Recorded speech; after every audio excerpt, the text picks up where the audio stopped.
1 minute race? Yeah. Okay. I've got a clock here that I try to coordinate. It's an analog clock. And I'm reading now 6:14:15. Yes, that's what I've got too. All right.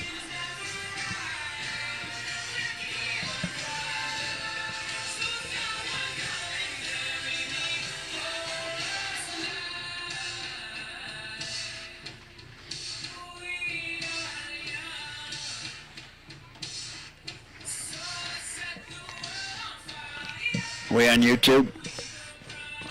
Well, we can listen. The people are listening right now on YouTube. We're about to come on with the broadcast on KSRM Radio 920.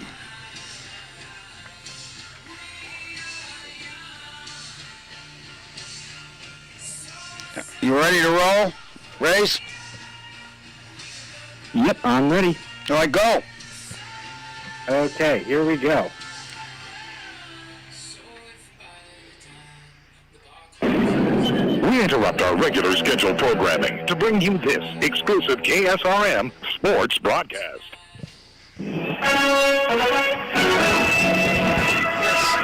It's time for Peninsula Oilers baseball on KSRM 920 AM, 5 FM.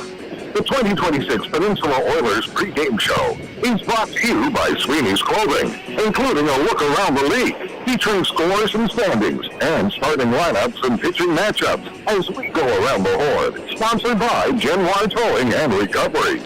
Oilers baseball on KSRM, also brought to you by State Farm agent Christy Babcock, Beanham Variety, Gentle Dental, Central Peninsula Hospital, and Ashman Krause Real Estate. The three-time national champion Peninsula Oilers game broadcast on KSRM. Also brought to you by Steam on Wheels, Dan's Automotive, Kenai Peninsula College, White Spruce Trailer Sales, Dan Construction and Roofing, and Ridgeway Dentistry. The 2026 Oilers baseball season on KSRM 920 AM and 92.5 FM. Also sponsored by Peninsula Surgery and Aesthetics, Earhart Elsner and Cooley Attorneys at Law, Highware Express, Chumpin Junction, and Soldotna Professional Pharmacy. Oilers baseball is also brought to you on KSRM by AK Express, Martha's Casino, Odyssey Family Practice, AK Tree Solutions, and Playa Azul. The Peninsula Oilers post-game show is sponsored by Peninsula Community Health Services for game recaps and on-field interviews. Now, let's go live to today's Oilers game with the KSRM broadcast team. And good evening, everybody, live from Carl Seymour Park, home of the Peninsula Oilers. We are going to bring tonight the third game between the visiting Anchorage Glacier Pilots and the Peninsula, our undefeated Peninsula Oilers, our first place Peninsula Oilers here at Carl Seymour Park, where it's going to be a beautiful, wonderful night for baseball. Come on down. The Oilers need as much support throughout this entire season. Pay admission. Get yourself a great hot dog and a hamburger and some chips. Bring the family with you. There's lots to do here at the ball yard. Great baseball in the offing. All right, we're going to be right back and set the stage for today's game. Bob Bird along with Dylan Simmons. This is Oilers baseball on KSRM Radio 92 and 92.5 FM. Get all your summertime workwear and outerwear at Sweeney's Clothing in Sylvania. Right now, take advantage of great deals such as extra tough apparel at 20% off, including t-shirts and sweatshirts. Don't miss the cozy comfort of fleece blankets, $24.95. Levi jeans, 20% off. Hats and socks, 20% off. Also be sure to check out the exclusive 250th anniversary t-shirts. There's always new things coming in at Sweeney's Clothing in Sylvania, your workwear and outerwear headquarters for the whole family. Let's talk about something that's not always top of mind, but still really important, life insurance. Because it offers financial protection for your loved ones and can help them pay for things like a mortgage, credit card debt, or even your children's education. Plus, life insurance is probably a lot more affordable than you think. And with State Farm, your local agent can help you understand your options and choose coverage that fits your needs and budget. Hi, this is Christy Babcock, your local State Farm agent. Dylan Kenai, and now also at the Soldotna Y. Robert Tuesday, CCHS is bringing back emergency dental services in Kenai. Patients are evaluated each morning starting at 7:45 with treatment available until 9 Monday through Friday. Patients will be seen in order of urgency. It's fast, focused care when you need it most. Don't wait through the pain. Get the help you need right when you need it. For more information, call 907-262-3119. Peninsula Community Health Services. Healthcare for all.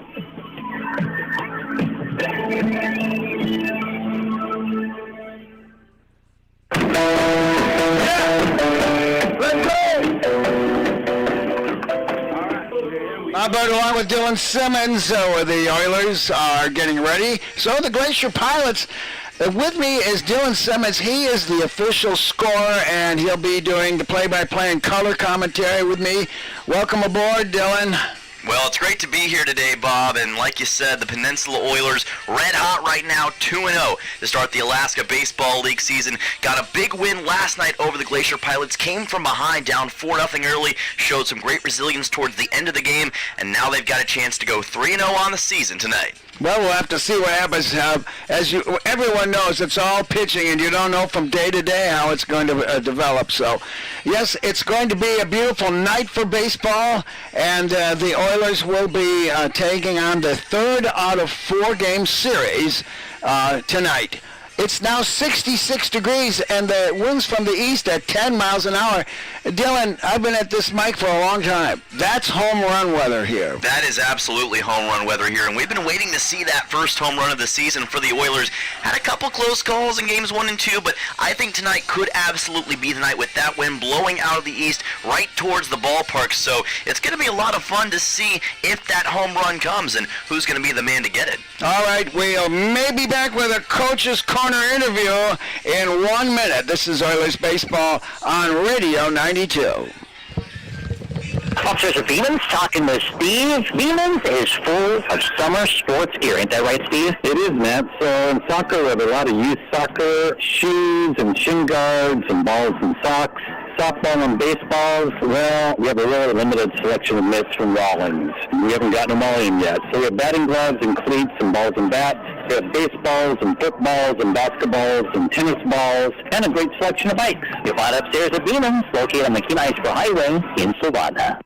Gentle Dental in Soldotna proudly welcomes Dr. Perkins to the practice. He brings a remarkable background from studying in France. Grace, bring another 30-second segment, please. Got it. Nationality. With over 5,000 hours in implant dentistry and decades in anesthesiology, he delivers advanced, comfortable care. Dr. Perkins has been recognized among America's top dentists and enjoys serving Alaska communities. Gentle Dental continues providing trusted modern care. Call 907-262-8834 for your next appointment. Injured, recovering from surgery, had a stroke, brain injury, or trouble swallowing? Central Peninsula Rehabilitation Services is here to help you feel your best again. With expert care in physical therapy, occupational therapy, and speech-language pathology, our team creates a plan tailored just for you. From neurological conditions and sports injuries to joint replacements and everyday aches, we've got you covered. With 4 convenient locations in Kenai and Soldotna, care is always close to home. To learn more at cph.org, just search rehab. Yep, here we go.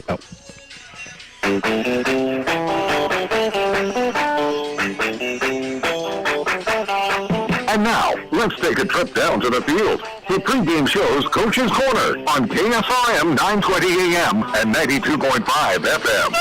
I'm ready to play.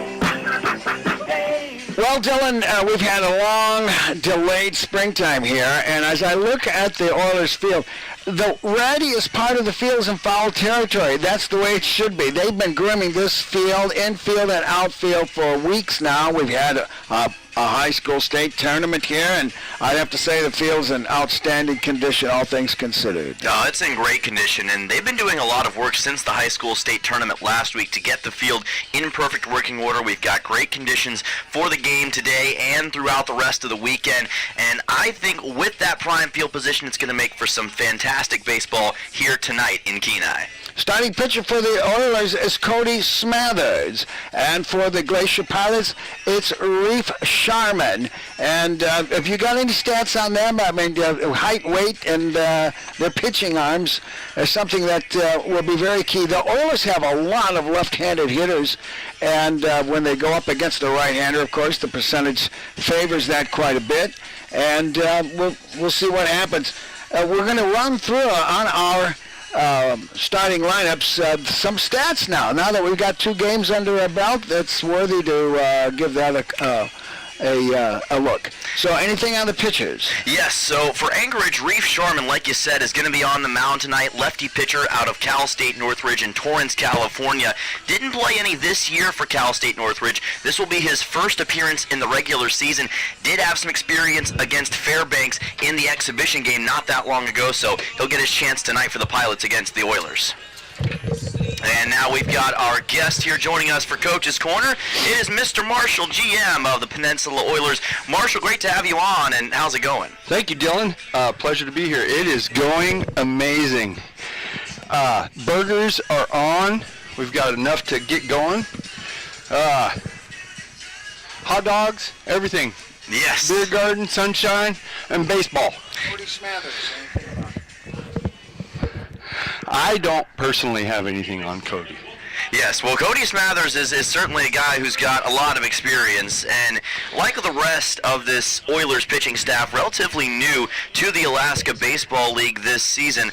The thing about Cody is that he is from Cal Baptist, so he's part of a really good collection of collegiate baseball pitchers and guys who we've seen have a lot of success in the ABL in the past. Born and raised in Fontana, California, he had a season high of 4 1/3 innings pitched versus Seattle U back on February 19th and 6 Ks against Seattle U also in that game. So a guy who's got a lot of experience already on the season here, and will probably have more. We're going to be back with the Genoa Towing and Recovery starting lineups after this word in 1 minute. This is Oilers Baseball on KSRM 920 and 92.5 FM. Thinking about a new place to land here on the Kenai Peninsula? At Ashman Cross Real Estate, we believe real estate should feel clear, calm, and personal from the very first conversation. Whether you're buying your first home, moving across town, or preparing to sell, we guide you through every step with local knowledge and genuine care. Ashman Cross Real Estate at Jack White Real Estate, guiding you home with care. Yes, Steam on Wheels does install lift stations. Generally, a lift station is required with high groundwater or some type of elevation. Okay, coming up. Require a pressurized mound of bed. But they do provide an excellent sewer system when installed correctly. Conventional septics are the preferred way to go. But when you have high groundwater or an elevation of difference where you've got to pump it up a hill to do it conventionally, a lift station may be the only way to go. Give us a call at Steam on Wheels, 907-262-3240. The latest scores, standings, and news from around the league. Let's take a look around the league. Brought to you by SLP Alaska on KSRM. Welcome back here for more Kenai Peninsula Baseball. Dylan Simmons alongside Mr. Bob with you tonight. Time now for your Genoa Towing and Recovery starting lineups. If you need a tow or help recovering a vehicle or heavy equipment, call Genoa Towing and Recovery at 907-394-6068. And taking a look at the Anchorage Glacier Pilots starting lineup tonight, we've got Vaughn Coleman, who will be leading off. The number 32, he is the left fielder. He has a 0.77 batting average so far this season. Cooper Kunis is in the number 2 spot. He is the right fielder with a 1.33 average. Antonio Gianni will be the center fielder again tonight for the Pilots. 3.37 average so far on the season, number 2 on the team. Jake Dahl will be the number 4 batter in the lineup and number 4 on the uniform. First baseman with a 3.33 batting average. Braden Horn, number 5 in the order, number 5 on the uniform as well. 3.85 average playing as the catcher tonight. Logan Strong is the designated hitter, number 20, with a 400 batting average. Ryan Dotson is the second baseman, batting 7th, number 2, and has a 143 batting average. Davis Weeks from Michigan State, number 8 in the order, number 6 on the uniform. Third baseman does not have a hit this year, and Blaze Sy is the number 9 man in the order, shortstop, number 11, with a 167 average. And Reef Sharman will be on the mound for the Glacier Pilots tonight. For the Oilers, the starting lineup will be Mark Nellis. He's playing left field, wearing number 8, batting .330 with 2 RBIs. Batting second is Nelson Graw, wearing number 13, a shortstop with a .429 average. Batting third is number 29, the first baseman, Owen Musial with .375 average and 6 RBIs. Brooks Hasencleaver is in the cleanup spot, batting .333 as the designated hitter, wearing number 28. He's got 1 RBI on the season. Jake Holoboski, number 16, is the third baseman. He's got a clean slate so far as his batting average goes. Garrelson Jones is the center fielder, wearing number 2, batting 6th. In the 7th spot is Reed Oakley, wearing number 11 and catching tonight. Batting 8th is number 7, the second baseman, Sammy Lopez. And batting 9th is the right fielder, number 6, Brady Brown. Tonight's starting pitcher, Cody Smathers. And a right-handed pitcher, I think. Help me out. He is a left-handed pitcher, actually, for Peninsula so far this season, and a pretty good one at that. Should be a really solid guy tonight. We're ready for the opening pitch in just 1 minute. We'll be right back. This is Oilers Baseball on KSRM 920 AM. Are you ready for your next chapter? At Kenai Peninsula College, we're ready for you. Registration for the fall semester is now open, offering the classes you need close to home. And big news, our residence hall is now open. You can once again experience full campus life, build lifelong friendships, and live where you love. Are they going to do a national anthem?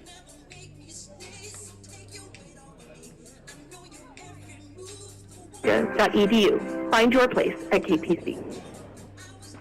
Looking for the toughest trailers and equipment on the Kenai? Head to White Spruce Trailer Sales on K Beach Road, your local dealer for TYM tractors. That's right, they have TYM tractors and implements. Anything from TYM pallet forks, box blades, snow removal, and more. Built to work as hard as you do. From sales... You want to come back after this? Yes. all year long. Speaking of service, White Spruce offers a full-service shop with special discounts for commercial companies because supporting local businesses matter.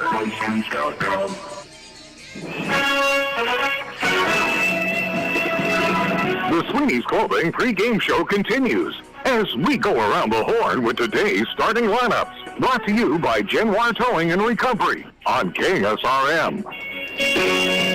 Let's go around the horn for the Oilers at their defensive positions. Go ahead, Dylan. Yes, we've got Mr. Graw as the shortstop. Mark Nellis will be in left field. We have Garrison Jones, the center fielder. Brady Brown will be the right fielder tonight. Sammy Lopez is the second baseman. Owen Musial, the first baseman. Jack Holubowski is the third baseman. Reed Oakley behind the dish is the catcher. And, of course, Cody Smathers is the pitcher tonight for the Oilers.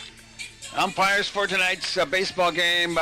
First base umpires Brett Kohler, third base Toby Milam, and the plate umpire Carson Jacobs. I love the three-man system. I'm an old umpire myself, and in the days when we had only two, there was a lot of missed calls. And I have to tell you that I've noticed in that first game, they want to get the call right, and they consult with each other. Here's this leadoff batter for the Anchorage Glacier Pilots, Vaughn Coleman. Number 32 playing left field. Here's the first pitch, and he fouls this one up and over. It's out of play. Coleman playing left field, batting .077 in this very young season. I think they've got, this is going to be the Glacier Pilots' fifth game, I think. Fifth game of the season. 1-3 overall entering tonight's game. On the hill, Cody Smathers, the big right-hander, not a lefty, and he throws a heater in there at the letters, and it's 0-2.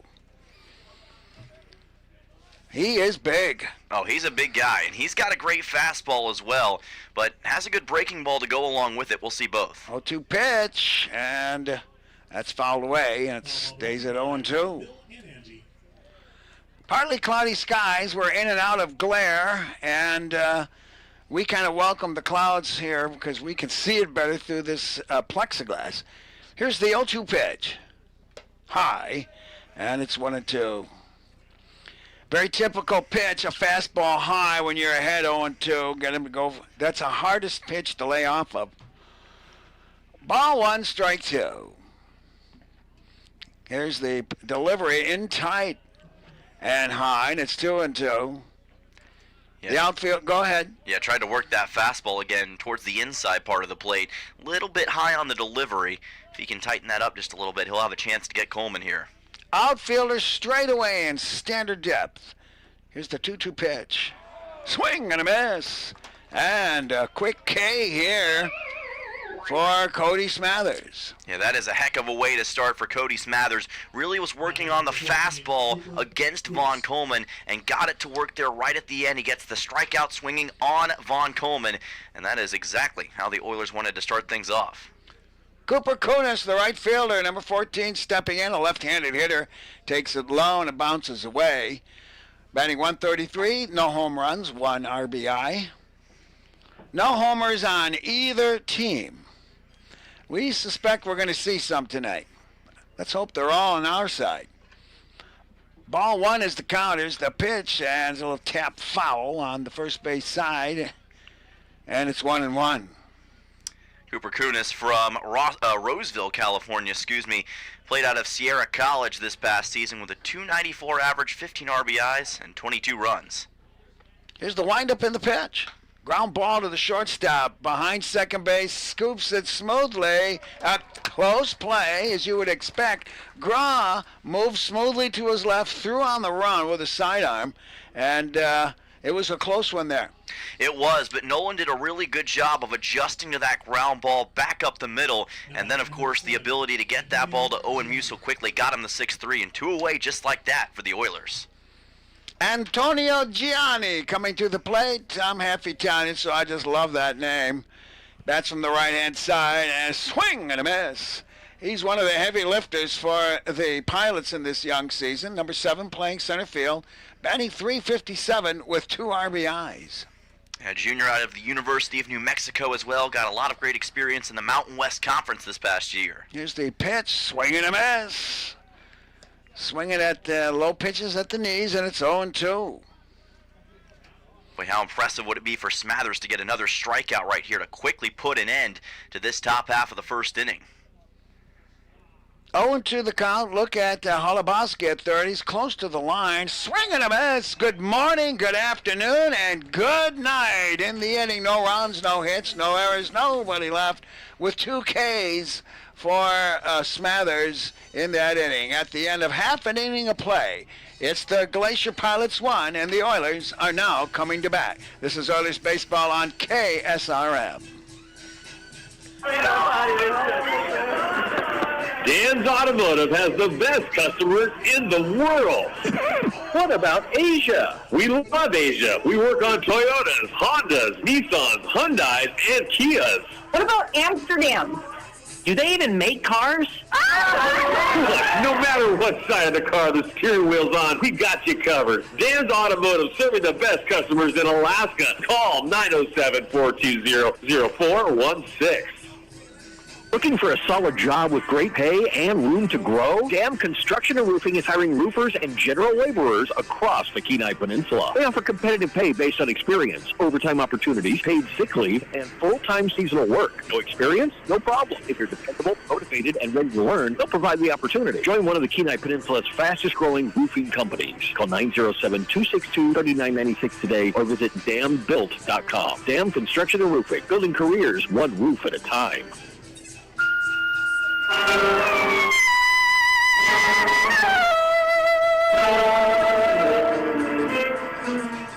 Bob Bird with Dylan Simmons as the Oilers bring batters 1, 2, and 3. Mark Nellis, Nelson Gra, and Owen Musil are the men due up for the Oilers. Let's go through the defense for the Pilots. Dylan? Yeah, the Glacier Pilots, of course, with Sizz at shortstop. We've got Dotson at second base, Dahl at first base, Weeks at third base, Coleman the left fielder, Gianni in center field, Kunis is in right field, Horn behind the dish, and Sharman on the mound for the Pilots tonight. And we've got, let's see here, our crowd mic. Wednesday night it wasn't working for us, but yesterday I wanted to ask you about the weather. The fog, I was flying in from Anchorage just as the game was ending, and the fog didn't start till I got 5 miles from Kenai. Did it affect the game at all last night? It really didn't. It kind of rolled in towards the end and could have affected visibility, but thankfully didn't. Got done just in time. Mark Nellis, the left fielder, batting .330 with 2 RBIs. The windup and the big left-hander delivers, and it's a strike. Looks like Carson Jacobs, the plate umpire, is going to take a longer look than many umpires do. That was probably on the outside corner at the knees. And here's the next pitch. Way outside. Not way outside, but outside. It's 1-1. Standard depth for the shortstop and second baseman with their heels on the outfield grass. And the third baseman halfway, really, in case a bunt is dropped. Here's the 1-1. That one's right down Broadway, and it's ball 1, strike 2. It's 325, maybe 330 to the fair poles on left and right field, 365 to the power alleys. Those numbers are covered, but not the straightaway center at 387. And I don't believe it. I think it's 497. Here's the pitch, in low and inside. He did not go. And the first base umpire agreed with me on the check swing, and it's 2-2. It used to be 409 out there, Dylan. And they brought the fence in, but I don't believe it. It still doesn't look any closer. It still looks like a great distance to me, too. Here's the 2-2 pitch. And a ground ball slowly up the middle. Second baseman goes far to his left and pulls the first baseman off the bag. And you're the official scorer, but that's an infield hit in my book. I would say it's an infield hit as well because Dotson got kind of taken off his spot and really didn't have the location he needed to get that ball to first base in time. So I'm going to give Nellis an infield single for that. It was a slow roller, too. And he really didn't have much of a chance, and he was fading away from first base when he made the throw. Here's Nelson Graw. He is hot as a biscuit. He's batting .429, wearing number 13 and playing shortstop for the Oilers. There's a throw to first.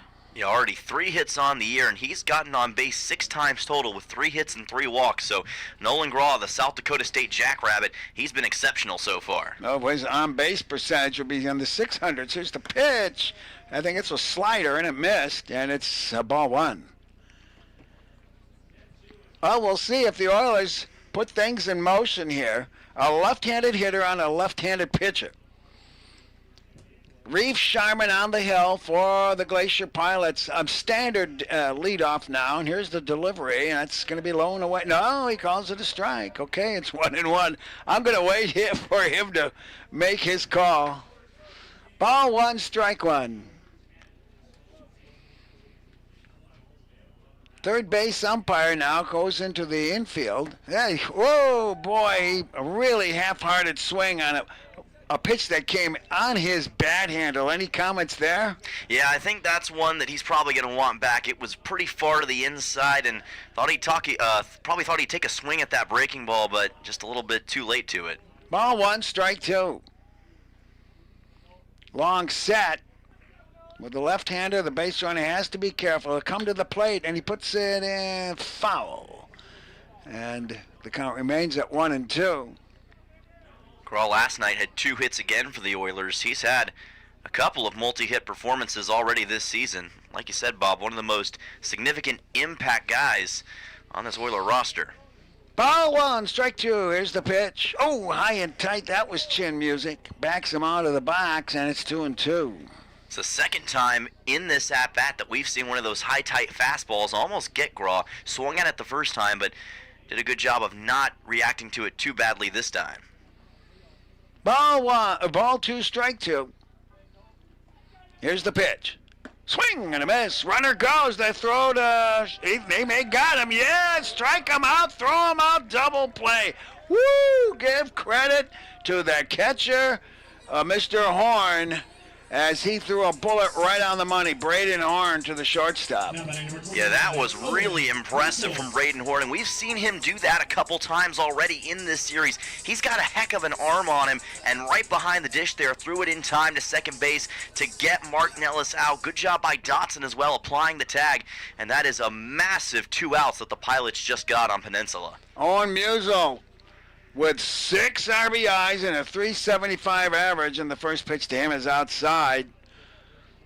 Strike him out, throw him out, double play. Even when they go against you, you have to admire it. Oh, yeah, it's always impressive to pull that off, especially at this high level of summer collegiate baseball.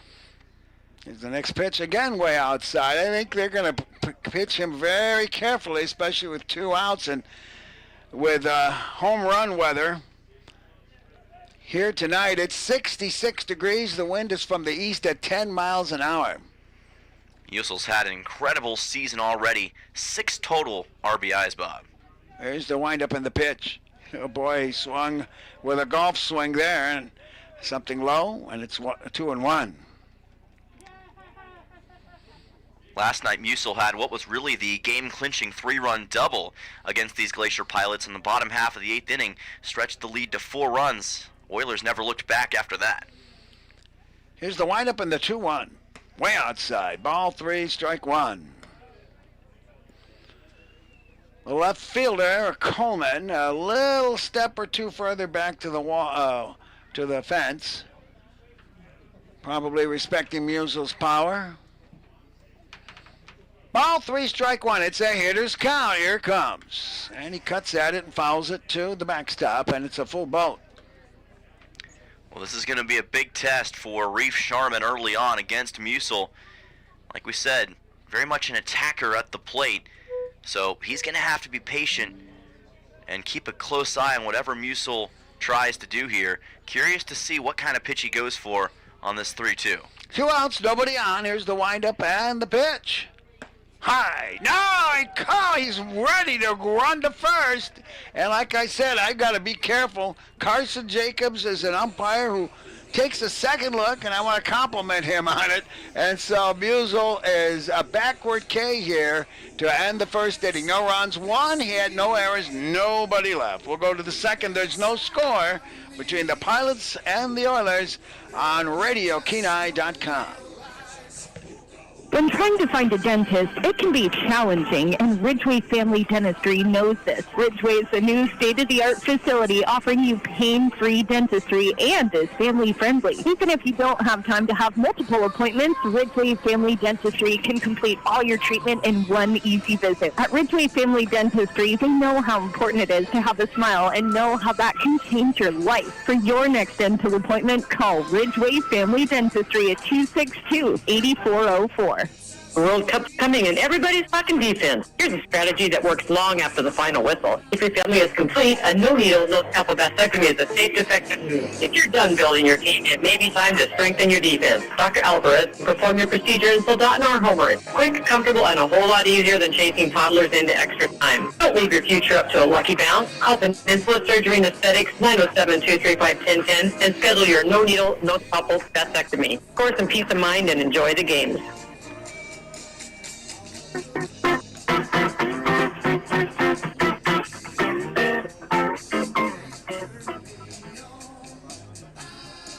Bob Bird along with Dylan Simmons as we go into the second inning. The Oilers, no runs, 1 hit, no errors. The Pilots, nothing across here. And they'll be bringing batters 4, 5, and 6. Jake Dahl, Braden Horn, and Logan Strong. Well, the Oilers with a leadoff hit and taking the risk, and they're going to respect that arm of catcher Braden Horn. And here comes the leadoff hitter here in the 4th inning. And that's brought to you by Christy Babcock. You can protect yourself and your assets by putting Christy and her team at the top of your lineup. Jake Dahl, left-handed hitter, 333 with 2 RBIs. Wearing number 4, playing first base. First pitch. Outside corner, it's a strike. Cody Smathers on the hill for the Oilers. And of course, he had a really dominant start to that top half of the first inning. A couple of Ks on Anchorage. Next pitch is low and inside, and it's 1-1.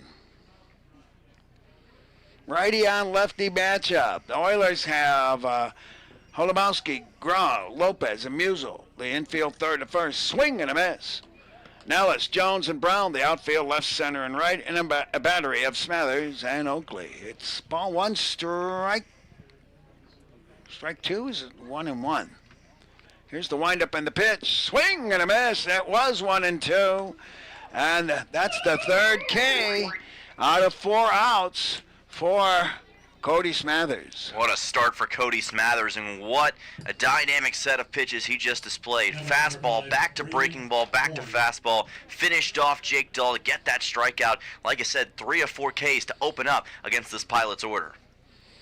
And now comes the heavy lifter for the Pilots, Braden Horn, batting .385 with 3 RBIs, no home runs. And the catcher, there's a foul ball off to the right and just out of reach. I have to tell you that the most unsung position, not in baseball, but in all of sports, is the catcher. Yes, it is definitely an unsung position, but man, Bob, can they make a big impact on the game, especially when you least expect it. It's mental as much as physical. And boy, they get beat up. Here's the pitch. Swing and a miss. And it's 0-2. Obviously, the equivalent of a goaltender in hockey. And maybe the center in football. I mean, that's totally unsung. I would say center in football is probably a good comparison. Here's the 0-2. Swing and a miss. Good morning, good afternoon, and buonanotte. Wow. 2 strikeouts here to start the second inning.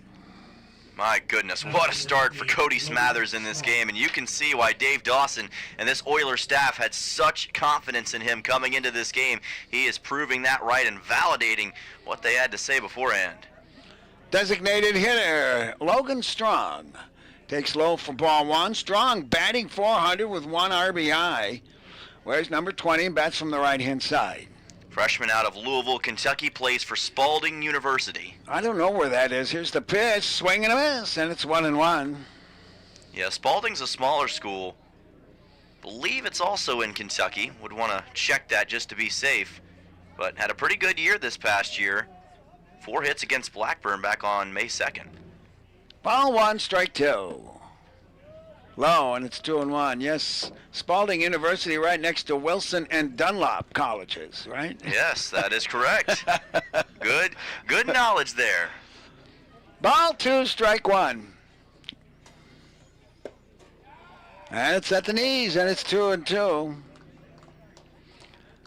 Ball 2, strike 2. Boy, this would be something if he can polish this one off with another strikeout. Playing deep at third base, close to the line, is Holubowski. Here's the pitch. Strike 3, swing and a miss. Hokey smokey artichoke.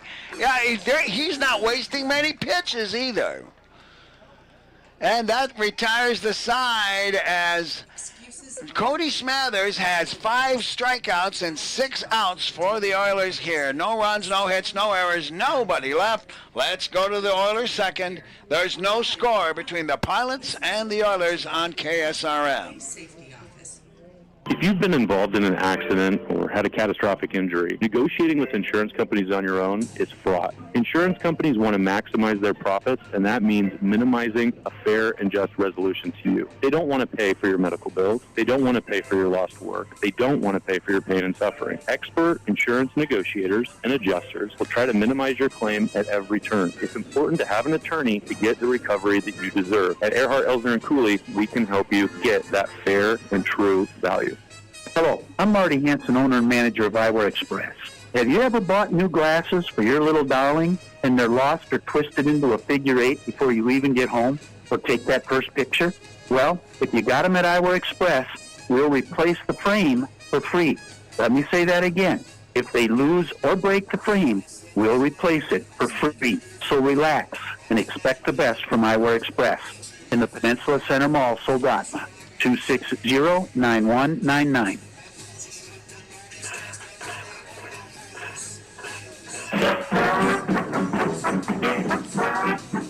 Bob Bird and Dylan Simmons here. The Three Bears scoreboard shows the Oilers no runs, 1 hit, no errors, nobody left. And the Pilots, no runs, no hits, no errors, nobody left. As we move into the bottom of the second with batters 4, 5, and 6, Hasenclever, Holubowski, and Jones coming to the plate.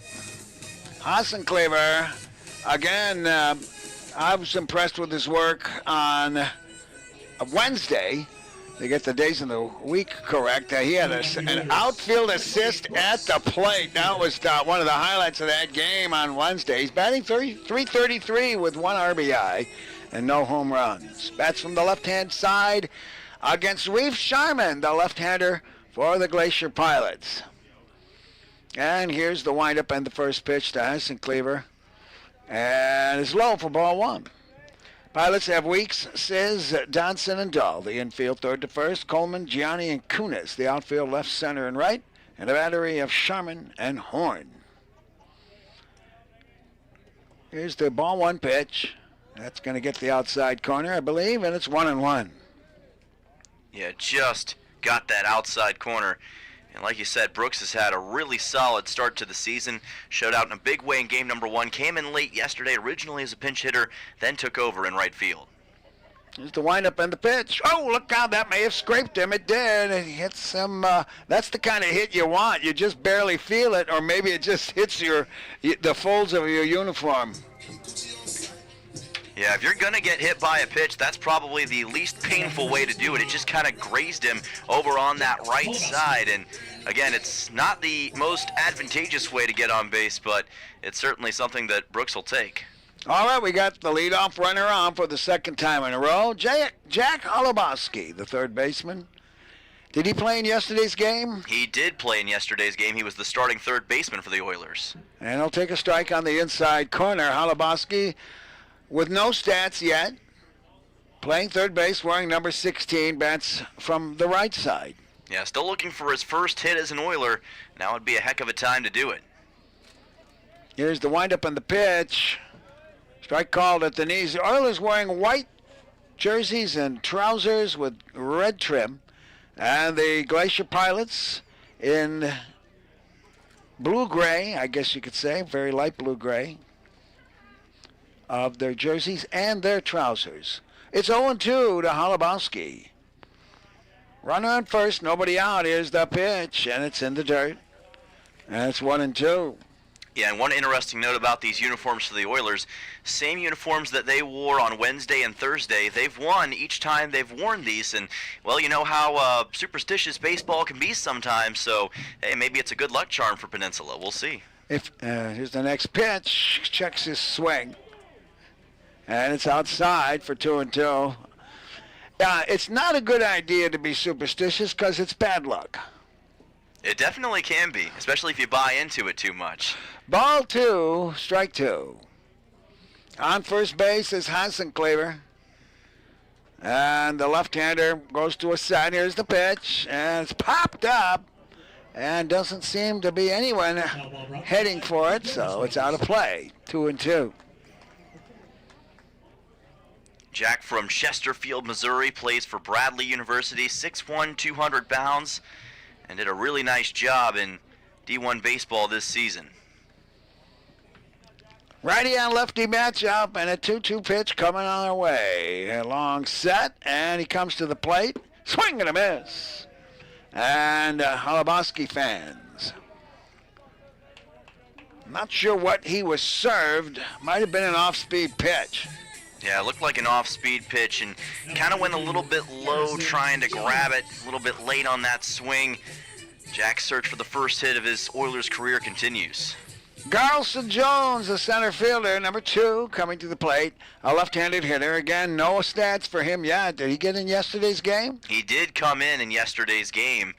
Ended up working originally as a pinch hitter and then subbed in as the catcher for the Oilers and did reach base on a hit by pitch, if I'm not mistaken. He takes ball 1, low and away here.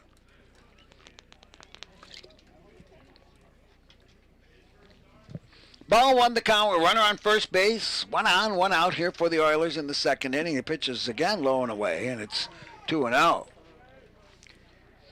But like you said, still searching for his first hit as an Oiler. This is his first start for Peninsula so far in these 3 games.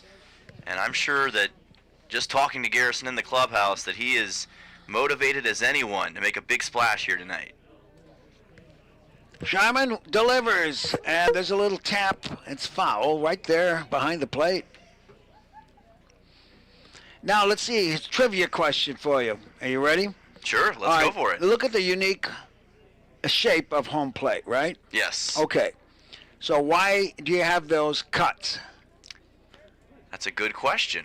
Why isn't it just a square plate, right? Yeah. Yeah, I'll explain that here in a minute. Here's the next pitch. It's a ground ball. Could be a double play. Go to the second baseman for one. The relay, I think he beat it. No, they say no. A 4-6-3 garden variety double play. And the Oilers go down in order with that 4-6-3. I'll explain the shape of the plate when we come back, Dylan. In the inning, no runs, no hits, no errors. A hit batter, but nobody left on base. At the end of 2 complete, there's no score between the Pilots and the Oilers. This is the Alaska Baseball League on KSRM Radio 92. Hi, this is Justin Ruffridge. There's nothing like a small town. It's real community. And that's one of the reasons I'm raising my family here. It's also why I own and operate Soldotna Professional Pharmacy, because I believe a small town pharmacy is where people get the best care. Our customers aren't just customers, you're our friends and neighbors. Stop by at 299 North Binkley in Soldotna for hometown friendly service. I'm Justin Ruffridge, and I'm here to serve you.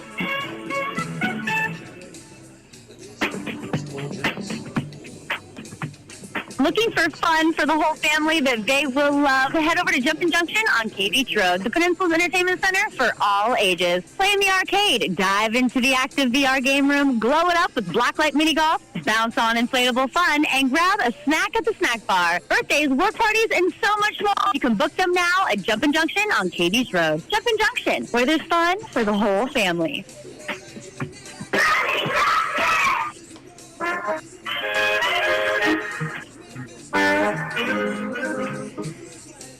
Bob Bird along with Dylan Simmons as we go into the 3rd inning with no score. There's only 1 hit in the game, belongs to the Oilers, but he was erased trying to steal. So we'll see what Cody Smathers can do here with batters 7, 8, and 9. Now, Dylan, the reason why that the home plate is cut, it's not square. Yes. It's because if you were to take a tape measure, you would find that those angles match up with the foul line. Okay, here's the next pitch, first pitch, and it's a swing and a miss. So that, on the rare occasions, and I've seen it happen as an umpire, someone hits the ball and it stops right on the plate. Yes. It's fair. Okay. Here's the next pitch, and it's a fly ball, right field. It's going to be down and easy for Brown in the right field for the Oilers, but he got good wood on that hit. Yeah, Dotson certainly did put a good charge into it, but an even better reaction by Brady Brown going after that baseball, making the easy catch out there in deep right field. 1 down for the Pilots. So that's why home plate is not square. And the batter now is Davis Weeks, and he's got zilches. He's played all 3 games here for the Pilots against the Oilers. Plays third base, and he took outside for ball 1. Here's the next pitch, and that one is skied up high to the right side. The second baseman, Lopez, wants it. Now the first baseman gets it, and it drops. Oh, my goodness. Is in the glare there.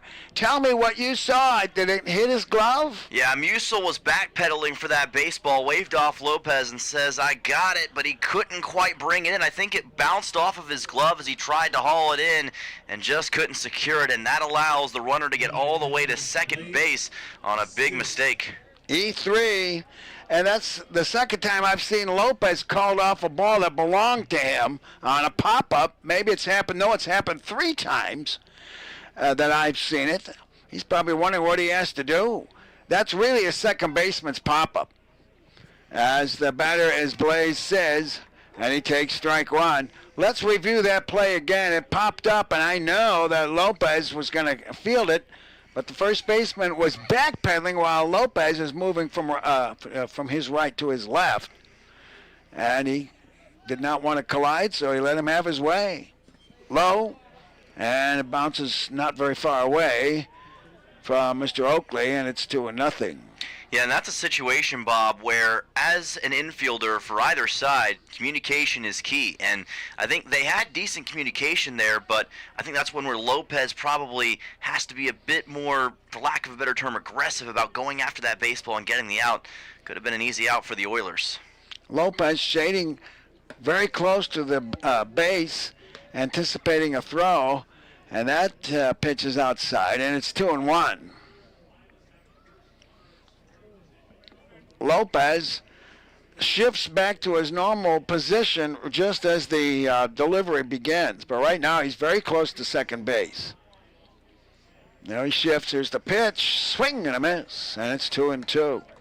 So a two-base error on Musial at first base. And I could not see whether or not he had it in his glove, as we have a glare here as the sun comes in and out behind clouds. Ball 2, strike 2. Let's see what Smathers can do. Here's the pitch. And it's a fastball low, and it's a full count. Yeah, one of the first times we've had a full count today. Both of these pitchers have done a really good job of making sure it hasn't gotten to that point. And we've only seen, I think, maybe one walk so far in this contest. This is a prime opportunity for the Pilots. We have not seen either team have two runners on base at the same time yet. We're in the top of 3. There haven't been any walks, just a hit batter. Here's the pitch. He threw him a blazing fastball, and he gets his 6th whiff of the day, and there's 2 outs.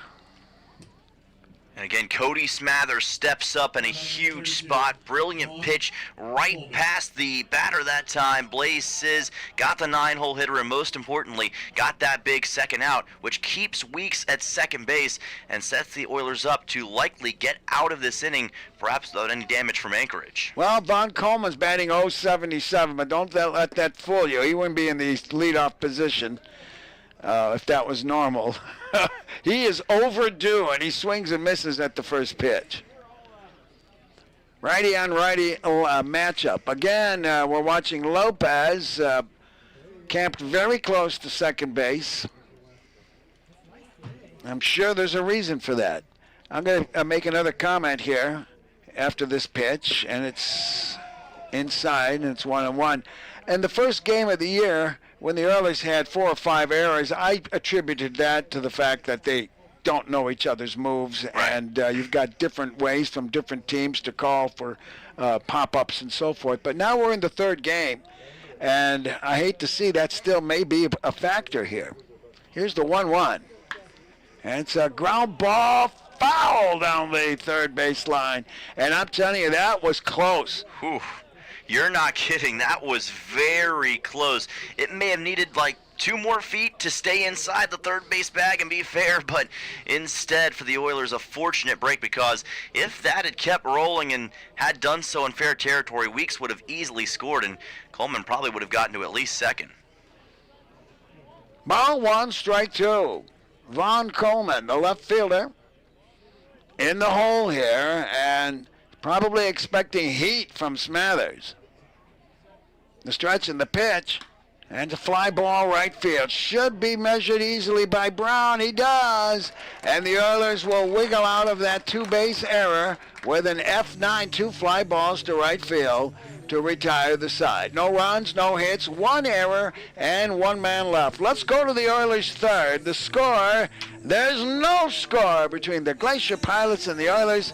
This is Alaska Baseball League action on Radio 92 and 92.5 FM.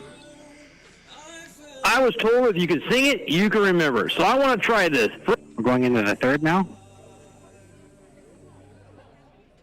394-6068. Maybe you're on a date and you slide in the ditch. Call Skidmore Towing 394-6068. You really shouldn't sing. Maybe I need more reverb. Skidmore Towing. Not so much.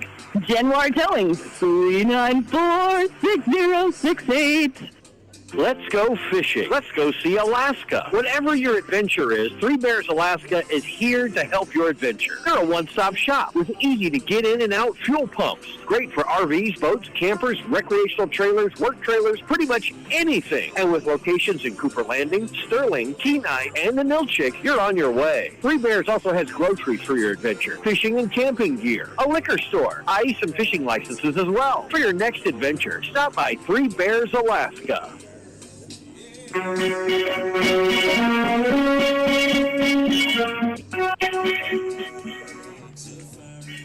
Bob Bird and Dylan Simmons here as we go to the Oilers third. They've been down in order, but we've gotten a man, the leadoff hitter, on each time. A single in the first inning and a hit batter in the second. Now we're going to bring batters 7, 8, and 9.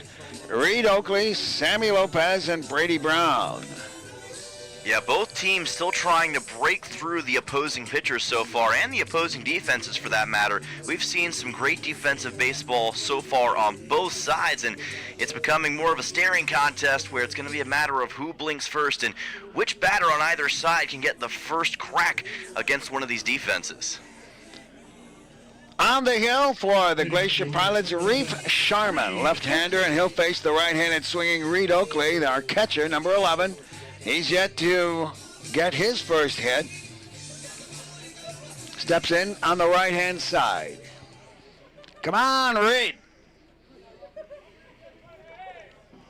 Here's the windup and the pitch by Reef Sharman. It's way outside for ball one. Reed out of Johnson University. Originates from Leavenworth, Kansas, he's from Kansas City, Kansas Community College. Wanted to correct that there. Had a .396 average for them this past college baseball season. Here's the ball one pitch. That's outside, and it's 2-0. Never shortchange the quality of baseball you find in community colleges and junior colleges. Oh, there are some absolute studs in both of those ranks and guys who end up becoming big-time major leaguers down the road. Here's the 2-0. That's a strike, and it's 2-1. Pilots have Weeks, Sis, Dodson, and Dahl. The infield third to first. Coleman, Gianni Kunis. The outfield left, center, and right. The battery of Sharman and Horn. Ball 2, strike 1. Here's the pitch. And it's a pop-up out of play. And it's going to go to 2-2. Sun coming out right now. And we're just past 11 minutes after the hour. 7 o'clock here on Alaska Daylight Time. And we could play under daylight till 11:45 tonight if we had to. I've seen games go that long. Yes. Here's the windup and the 2-2 pitch. It's inside, and it's a full count. KSRM and its sister stations, the recognized leader in broadcasting sports in Alaska with over 250 sport contests a year in baseball, football, hockey, basketball. There's the windup and the full count pitch. And it's a ground ball in the 5.5 hole between third and short. A clean single into the outfield. And the Oilers, Reed Oakley, gets something going. Again, we have the leadoff hitter on at the start of the inning. First hit for Reed Oakley in his Oilers career, and it was a great ground ball through the 5-6 hole between Blaze Sis and Davis Weeks, right down that left side, exactly where the Glacier Pilots didn't want it to be, and maybe that will be what the Oilers need to spark this offense. See if there's any bunting action. He shows bunt, pulls it away, and the third baseman, Weeks, comes in tight, and it's ball one. Well, Sammy Lopez, go ahead. Yeah, the Oilers used bunts a lot last night, Bob, in their win over the Anchorage Glacier Pilots in Game 2, so wouldn't be shocked to see more here like you mentioned. Shows bunt again, pulls it back, and this one's on the outside corner. And it's 1-1. Sammy Lopez playing second base. One of these days they'll let him field a pop-up. Ball one, strike one. On first base is Reed Oakley. He wants to bunt. And let's see what happens. He puts this one down, foul down the first base side. Looked to me like a breaking pitch. Not the easiest thing to bunt. No, far from the easiest thing to bunt. It's tough on those breaking pitches because, again, the direction of it can be so unpredictable, especially when you're trying to go short down either the first or third base line. Usually you're looking for some kind of fastball to bunt off of if you can help it. We'll see what Lopez decides to do here. Well, with the momentum of the follow-through of a lefty going towards third baseline, he was bunting in the correct direction. 1-2 is the count, though. He won't be bunting now. Here's the pitch. Low, and it's 2-2.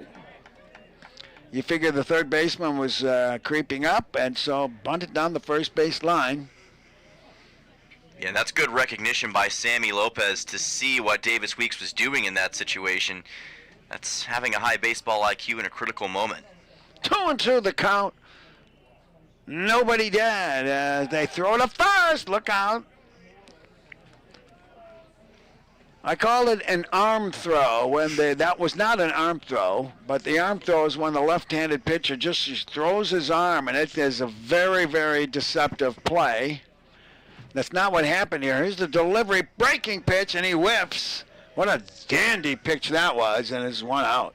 Yeah, it was. Reef Sharman with a great pitch down the middle that time on Sammy Lopez. Tried to dig it out, but could not find any hit on that baseball. And fortunate on that pickoff attempt over near Reed Oakley, because we've seen a couple of Oilers runners get thrown out in similar situations so far this season. Good job by Oakley to get back. Brady Brown, the right fielder, coming to the plate. He's got no stats yet. Right-handed batter, and he fouls this one to the backstop, strike 1. Playing right field, wearing number 6. Have you got background on him? Yeah, Brady Brown is a guy who we've already seen a couple times this season for Peninsula. Has worked out of right field in both the first and now third games of the season. Brown originates from South Dakota State and is from Blair, Nebraska. Throw to first, he's back in time. 3-time All-State player in high school as well. Second-team honoree for PBR Nebraska. That's Pro Baseball Report in Nebraska, and made the All-State team as a senior. Wonder why Luke Lucky is not in the lineup. He had a really hot game on Wednesday. The pitch bounces in. I think it's 2-1 now. That was very close to being a hit-by pitch on Brady Brown as well. Kind of skipped into the dirt right before it would have made contact with his left leg. That's fortunate for Reef Sharman, and a good job as well by Braden Horn to keep the baseball in front of him and not let Reed Oakley get to second. 1 on, 1 out here in the third inning. There's no score. Long set. And he just is like a limp. Well, here's the pitch way outside.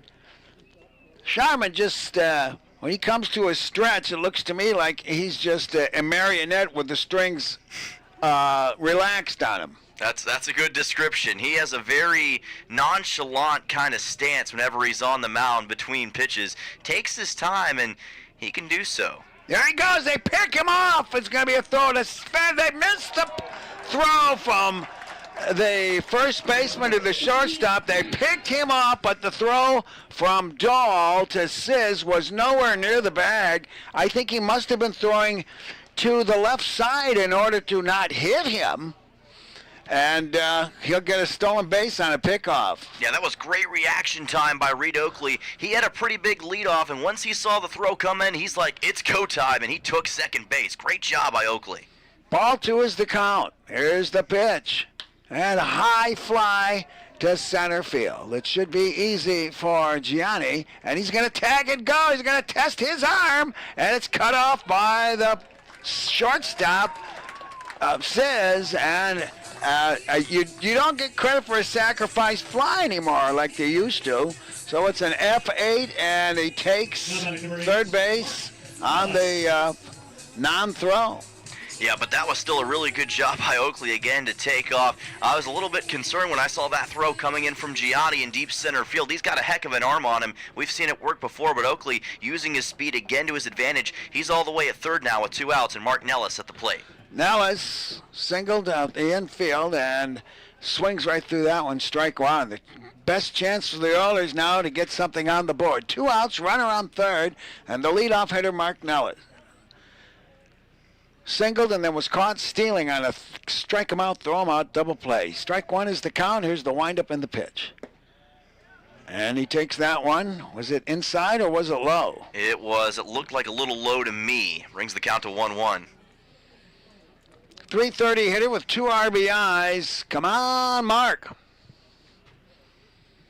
The left fielder holds his bat high. Here's the windup and the pitch. Breaking pitch and a pop-up to the right side. It's going to be trouble into foul territory. Nobody gets there in time. It might have been playable in foul territory, but nobody could get there in time. It was a 3-man conversion, second base, first base, and right field. Yeah, Jake Dahl, Ryan Dotson, and Cooper Kunis all went after that baseball, but like you said, kind of put in a spot in foul ground where none of them could catch up to it in time. Landed right in front of that Oilers bullpen. Ball 1, strike 2. Still a strike left for Mark Nellis. Here's the windup. Watch the curveball. A swing and a miss. And the Oilers leave a man stranded at first base as Nellis fans, and we'll go to the 4th. In the inning, no runs, 1 hit, a stolen base, no errors, and 1 man left. We'll go to the 4th. There's no score between the Oilers and the Glacier Pilots. This is Radio 92 KSRM. Everyone knows the struggle. The DMV keeps bankers hours while they're stuck at work. That's where AK Express rolls in to save the day. They handle the services people need, and that's why they want you. Open until 6 p.m. Monday through Friday and Saturdays 11 to 3. AK Express makes busy schedules easier. Conveniently located at the corner of K Beach and West Poppy Lane. Makes everybody rides again. AK Express, where convenience is king. Looking for the tastiest Mexican food in Kenai? Martha's Cocina serves authentic Mexican dishes locals love. It's a family-friendly restaurant with amazing food for the kids and some of the best margaritas in town for the adults. Planning a party or group event? They've got room and catering too. Visit Martha's Cocina next to Kenai Cinemas on Willow Street. And don't forget their sister location, Acapulco Mexican Restaurant in Soldotna. Call 907-335-1525 today.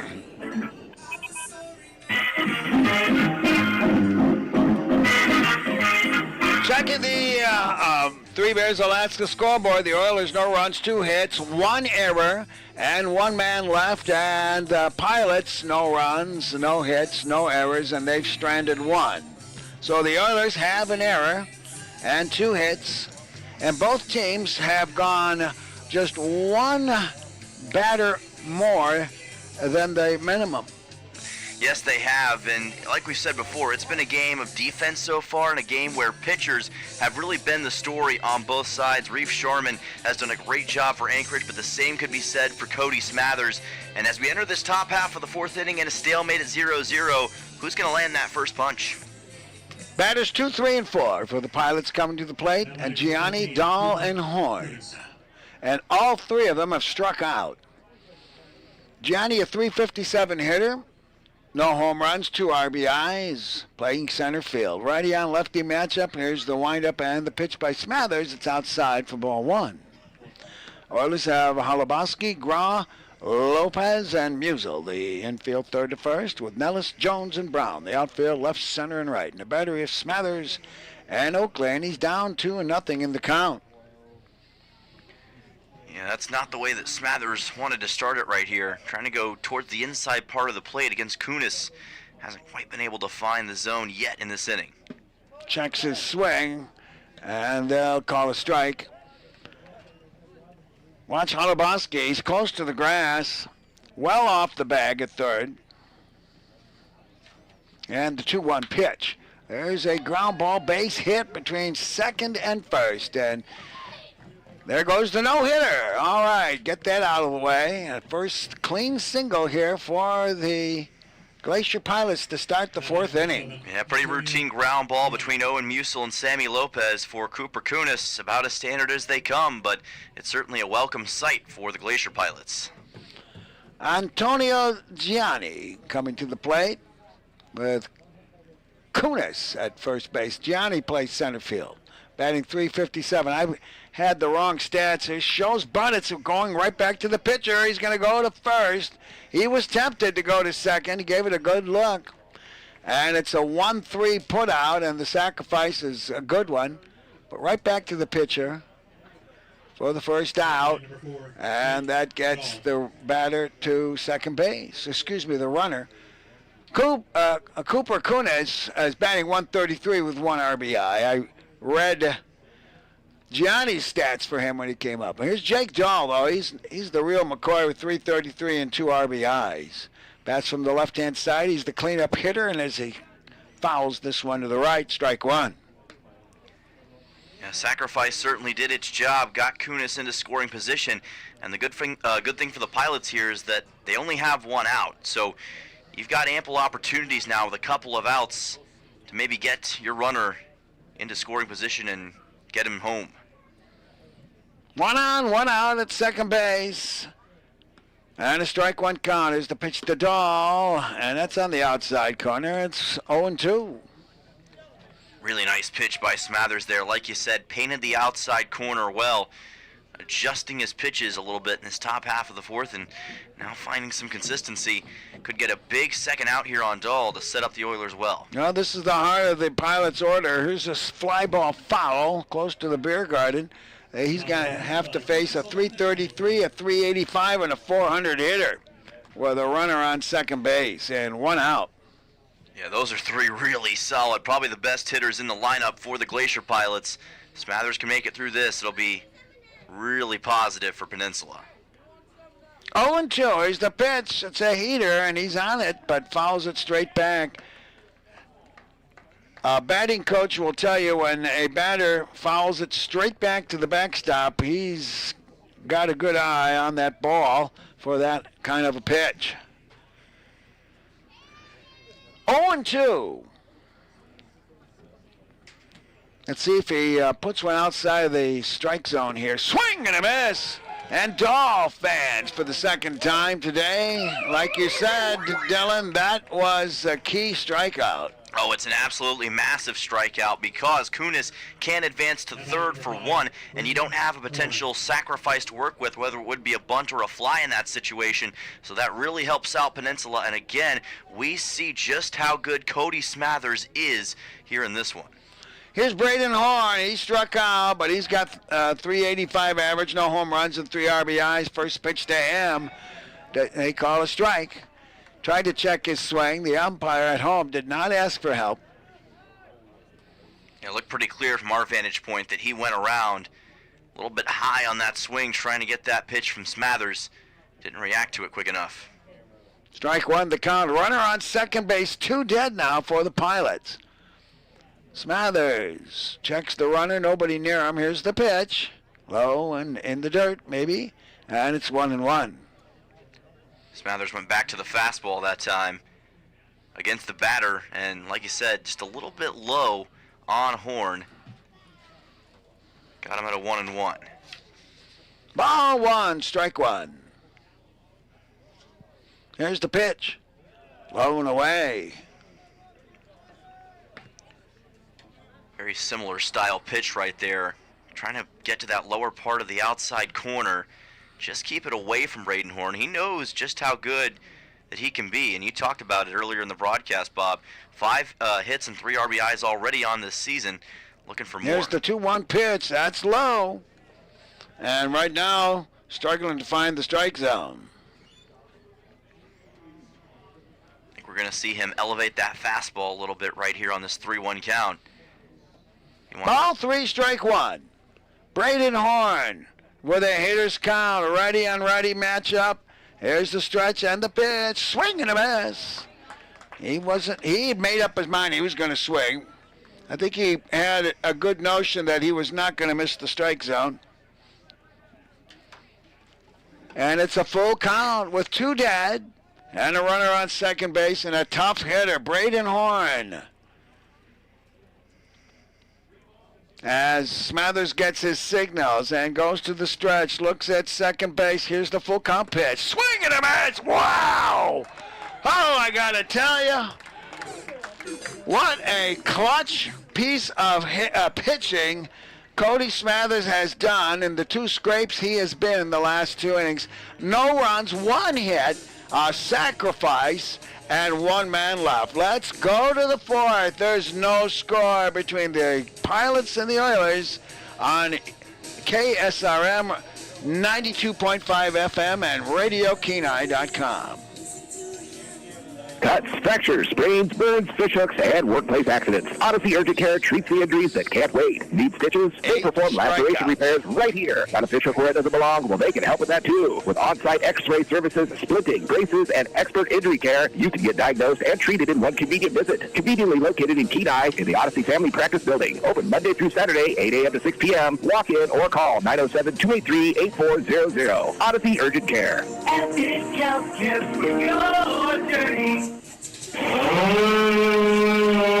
Hazardous trees are such a problem here on the Kenai Peninsula, but they have to be handled, and the place to call is AK Tree Solutions. With many years of experience in residential hazardous tree removal, they offer guaranteed customer satisfaction, and they're very accommodating. AK Tree Solutions also offers tree pruning, and they're licensed and insured. Get those hazardous trees off your property today. Call AK Tree Solutions. One man left. 907-398-2903. That's 907-398-2903.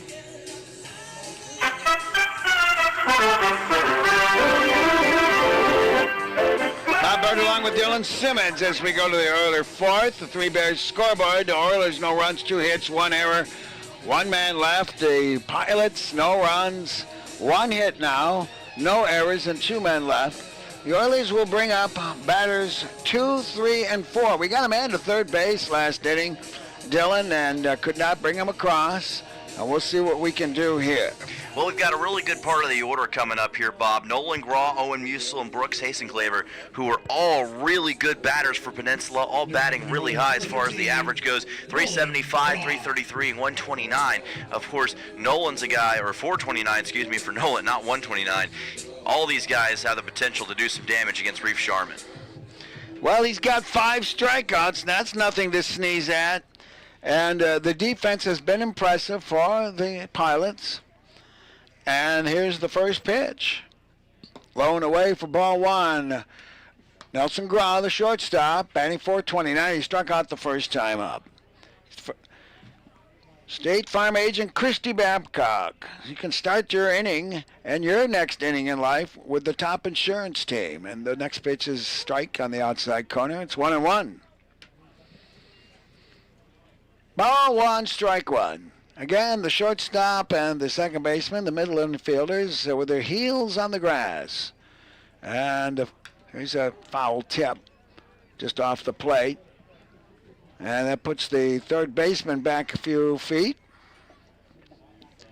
And it's 1-2. Nolan, a guy out of Cedar Rapids, Iowa, played for South Dakota State this past year and was one of the best players in the Summit League with a total of 46 RBIs on the season for the Jackrabbits. Lefty on lefty matchup. Curveball. He hits the grounder to the first baseman. Should be easy. He's going to run it to the bag. And it's a 3 unassisted putout to start the fourth for the Oilers. That brings up Owen Musil. He was called out. He thought it was ball 4.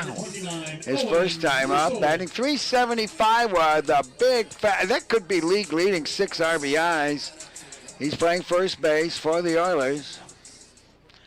He is huge, and he bats from the right side. This is where we want a home run, right now. Lefty on righty. And a number 3 hitter, guy with RBIs and a high average. He takes outside for ball 1. I seldom am that prescient, though. We'll see what happens. You talked about the RBIs. He is tied for the league lead in RBIs. Sharman delivers, and a strike is on the outside corner, and it's 1-1.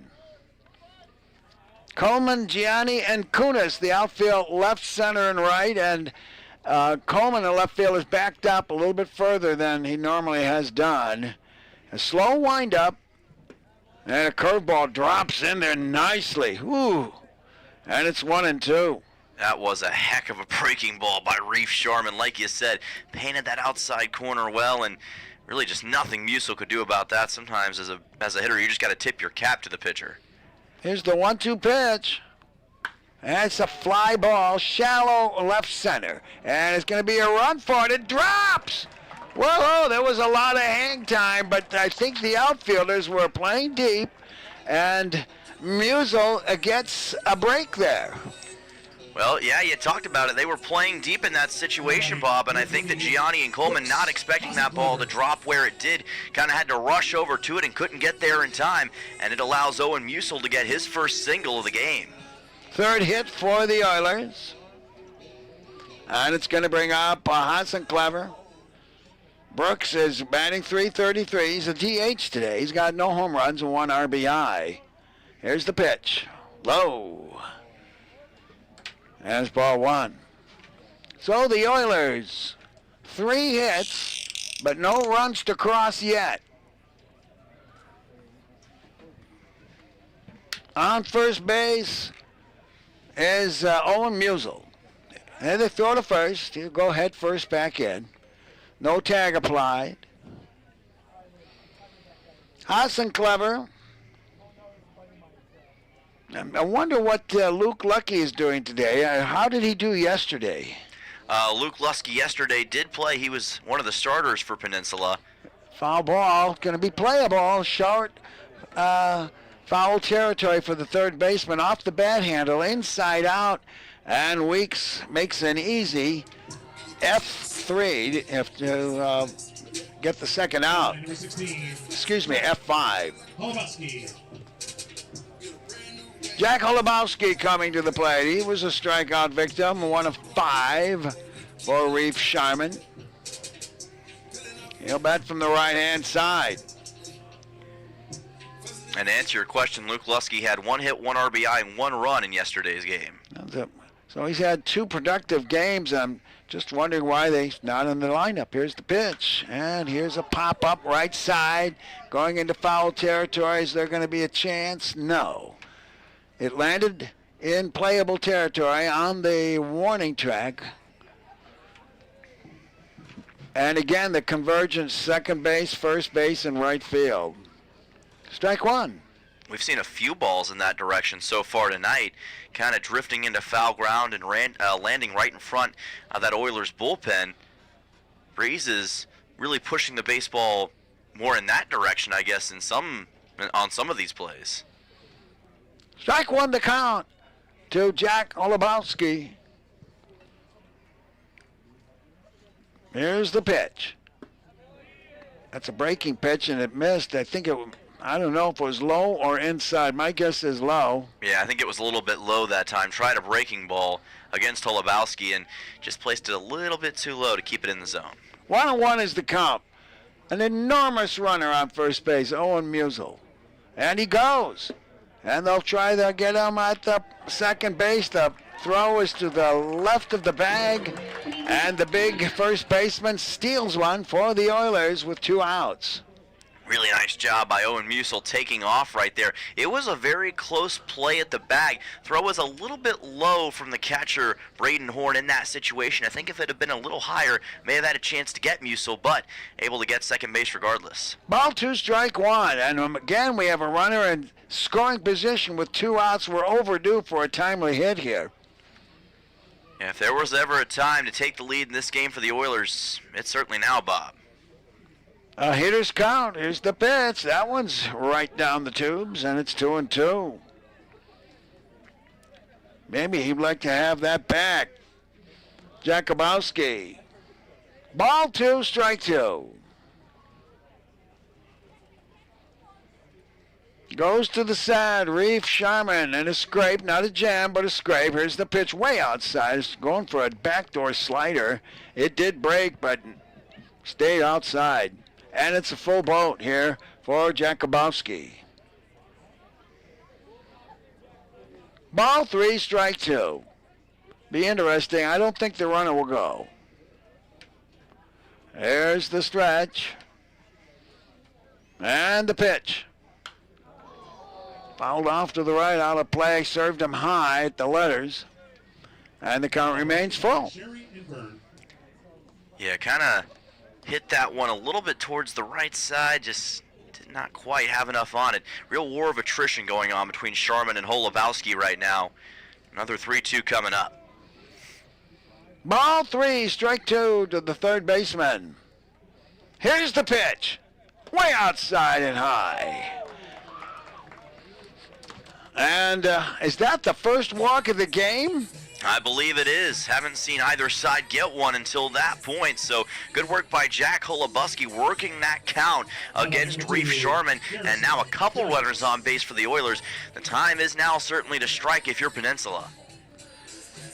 Well, we've got Garlson Jones, who hit into a double play. He's playing center field. Bats from the left side, so advantage to Sharman right now. And we'll find out. There's the pitch. Low and away. No, he's going to call a strike. Strike one.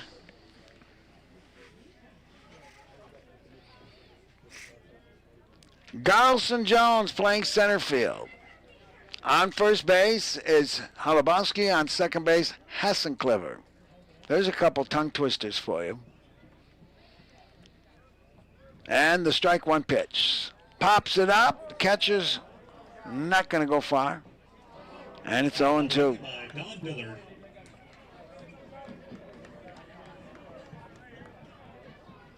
Really in this 0-2 situation with 2 outs for Garrison Jones, only thing that you can do in this spot is get this one into the outfield. Really can't afford anything in the infield, especially with already a couple runners on base. So got to make sure you drill this thing if you want to score some runs. Probably going to waste a pitch here. Might be a high fastball. Let's see. The stretch and the pitch. Strike breaking pitch. Ooh, just missed. I think it was a slider. And it's 1-2. Just a little bit to the outside. That is good recognition by Garrison Jones at the plate to not swing at that. Takes a guy who's got a lot of experience, and I would have tried to foul it off. Yeah. Yeah, ball one, strike two. Here's the pitch. Swing and a miss. Ouchie, ouchie, ouchie. Wow, what a pitcher's duel we are witnessing here today. In the inning, no runs, 1 hit, 1 walk, and 2 men left on base. We'll go to the 5th. There's no score between the Glacier Pilots and the Oilers on Radio 92 and 92.5 FM. Ready to spice up your day? Playa Azul Mexican Restaurant in Kenai is serving a bold, authentic Mexican food made with love and packed with flavor. New to town or just passing through, this is your must-stop spot for amazing variety, unbeatable prices, and all your favorites. Enjoy the free salsa bar and kick back with cold beer or a glass of wine. Located just past the last traffic light in Kenai, headed north, Playa Azul is where the fiesta never ends. Come hungry, leave happy. Playa Azul Mexican Restaurant. The warehouse is open at Sweeney's Clothing in Sylvania. Come discover amazing deals with savings from 30 to 70% off on flannels, jeans, footwear, jackets, and a wide variety of summer essentials. Plus, they've got lots of new merchandise you didn't see last year. Whether you're heading to work, hitting the trails, or getting the family ready for summer, now's the time to stock up and save. Don't miss the warehouse sale at Sweeney's Clothing in Sylvania. Your workwear and outerwear headquarters for the whole family.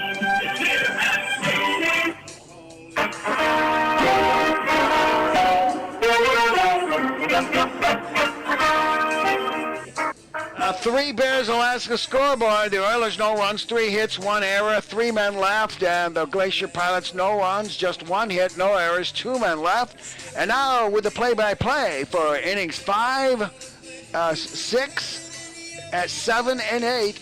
Here is Dylan Simmons. Well, thank you, Bob. And like you said before, what a pitcher's duel we've got here in Kenai tonight. All tied up at 0 runs apiece between your Oilers and the Anchorage Glacier Pilots. 3 hits for Peninsula, 1 for Anchorage thus far. Cody Smathers having himself a heck of a debut for the Oilers so far. Logan Strong will be at the plate. 6, 7, and 8 due up for the Glacier Pilots.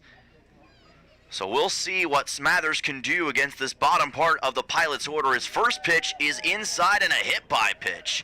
Caught Logan Strong, it looked like on the left side of the body, maybe on the left arm, and that'll send him to first base. So as soon as I talk up Smathers, he delivers a hit-by pitch. So sorry about that one, Cody. Ryan Dotson will make his way to the plate now for Anchorage. Well, that was, again, the absolute perfect hit-by pitch. It probably just grazed his uniform.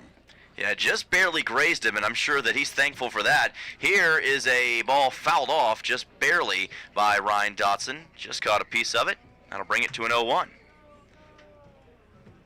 Glacier Pilots team 1-3 on the season, and we're going to have a brief stoppage here as they're going to take a look at the catcher Reed Oakley. He may have gotten contacted by the bat as Dotson went around on that foul ball, and they're taking a quick look. It looked like at his right arm area, and he's going to take a seat for a moment. And yes, they are looking in that right arm and right hand part of the body. Of course, we won't speculate exactly what the issue could be, but they want to make sure that Reed is okay in this situation. Hopefully just a stinger. Cody Smathers comes over to talk to Dave Dawson and Kadem Tharp. Of course, Dawson, the head coach, originating from Arkansas Tech, where he has led them to be one of the best teams in the GAC and led them to a tournament berth this past season, and has brought what he calls an old-school, hard-nosed approach to Peninsula Oilers baseball here in 2026. Former assistant for Peninsula in the past and head guy this year. Umpiring crew and training staff also taking a look now at Smathers, really making sure that that right wrist, it looks like, is in the best possible shape.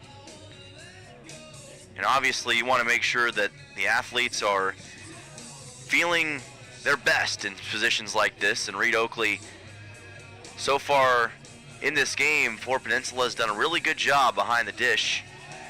Examination looks like is now over, and it seems as though Oakley's okay. That is a good thing for the Oilers. He'll stay out there, and glad to see that Reed's going to be able to shake that off and keep on going. So Ryan Dotson will have an 0-1 count coming up in this spot. Glacier Pilots trying to win their first game in this ballpark since 2023. This has been a real house of horrors for them. 2 losses this season, lost all 5 games in 2024, and trying to turn it around here in 2026 before they lose this series outright. One of the former top shortstops in Colorado in his high school days, Ryan Dotson at the plate. Counts 0-1.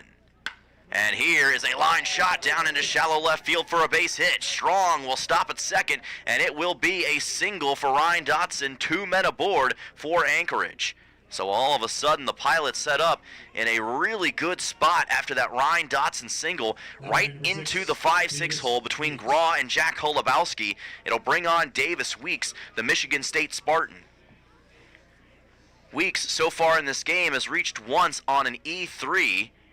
He's the third baseman again for Anchorage. Also got the start yesterday for the Glacier Pilots, and now 2 hits for Anchorage in this inning. Here's a bunt laid down by Weeks along the third base line, picked up by the third baseman. Holubowski throws to first and got there just in the nick of time, able to get Davis Weeks out, but the sac bunt will do its job and take Logan Strong to third and Ryan Dotson to second, and with just 1 out, there are 2 runners in scoring position for Anchorage. So that is certainly going to be a welcome sight for Glacier Pilots fans, and if you're a fan of the Oilers, it's going to be a little bit more stressful here in this next little bit as we try to see whether or not the Oilers can maintain what is currently a 0-0 tie. Blaze Sizz comes to the plate. 9-hole hitter will watch this fastball come by for a strike. Count goes to 0-1.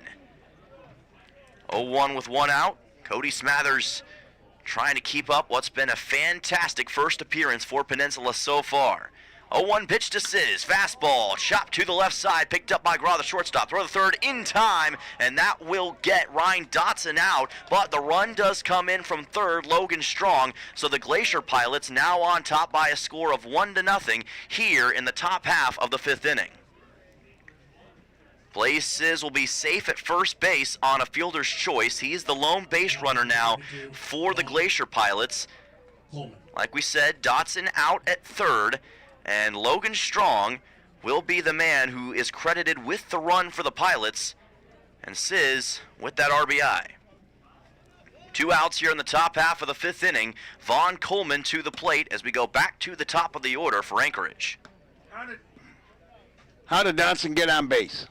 Yeah, Dotson got on base with a single on the left side, if I'm not mistaken. Actually, no, excuse me. Yes, it was a single on the left side. Had 1 reach on a hit by pitch. That was Logan Strong. That's where the confusion came from, as that pitch is in for a strike. Count goes to 1-1. Was there a sacrifice from Weeks? It was a sac bunt from Davis Weeks, yes. So Vaughn Coleman with the count at 2-1, beg your pardon, with 2 outs. Leadoff man in the order, still looking for his first hit of the game, and watches this go by for a strike. Count evens at 2-2. Cody Smathers trying to make sure that despite the Oilers being down, they don't give up too much in this top of the 5th. 1-0 is a deficit that you can easily overcome, but don't want to stretch it any further if you can help it. Here's the pitch. It's high. The runner takes off. Throw to second is bobbled and dropped by the second baseman, Sammy Lopez. Had a chance to get Blaze Sizz out, but he is now in scoring position with a stolen base. Yes, I believe that was it wasn't really a bobble. He just tried to short hop. It's the only chance he had of making the out, and we'll give him a credit for a stolen base. I think we have a new catcher for the others. Did we bring one in? Reed Oakley stayed out there for Peninsula after they checked up on him. Here's a pitch to Coleman, and called strike 3. What a fastball from Cody Smathers, and that will end the top half of the 5th inning. Blaze Sizz will be left on base, but the Glacier Pilots do score. 1 hit and 1 run in the top half of the 5th inning. Pilots first on the scoreboard. We'll be right back for the bottom of the 5th in just a moment here on KSRM 92.5. Don't go anywhere, folks.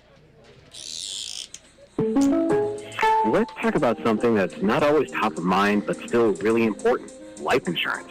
Because it offers financial protection for your loved ones and can help them pay for things like a mortgage, credit card debt, and even your children's education. Plus, life insurance is probably a lot more affordable than you think. And with State Farm, your local agent can help you understand your options and choose coverage that fits your needs and budget. Hi, this is Christy Babcock, your local State Farm agent, still in Kenai, and now also at the Soldotna Y. Your health matters every day, not just when you're sick. At Peninsula Community Health Services, we're here to keep you well with personalized primary care and preventative services for the whole family. From checkups and screenings to managing ongoing conditions, our caring team is ready to help you stay ahead of your health. Don't wait. Take the first step toward feeling your best today. Call PCHS at 907-262-3119 or online at pchsak.org. Peninsula Community Health Services. Healthcare for all.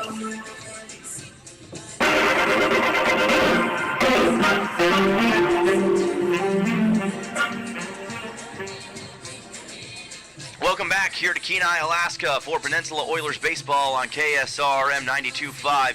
Checking in on the Three Bears Alaska scoreboard, it is a 1-0 Anchorage Glacier Pilots lead over your Peninsula Oilers. There have been 3 hits from Peninsula and 2 from Anchorage so far in this game. They got their first run in the top half of the 5th inning just a moment ago, and now we'll see if the Oilers can respond in kind. As 7, 8, 9 are due up in the order: Reed Oakley, Sammy Lopez, and Brady Brown. There haven't been many runners on base at all in this game. The Oilers have stranded 3, and so have the Pilots.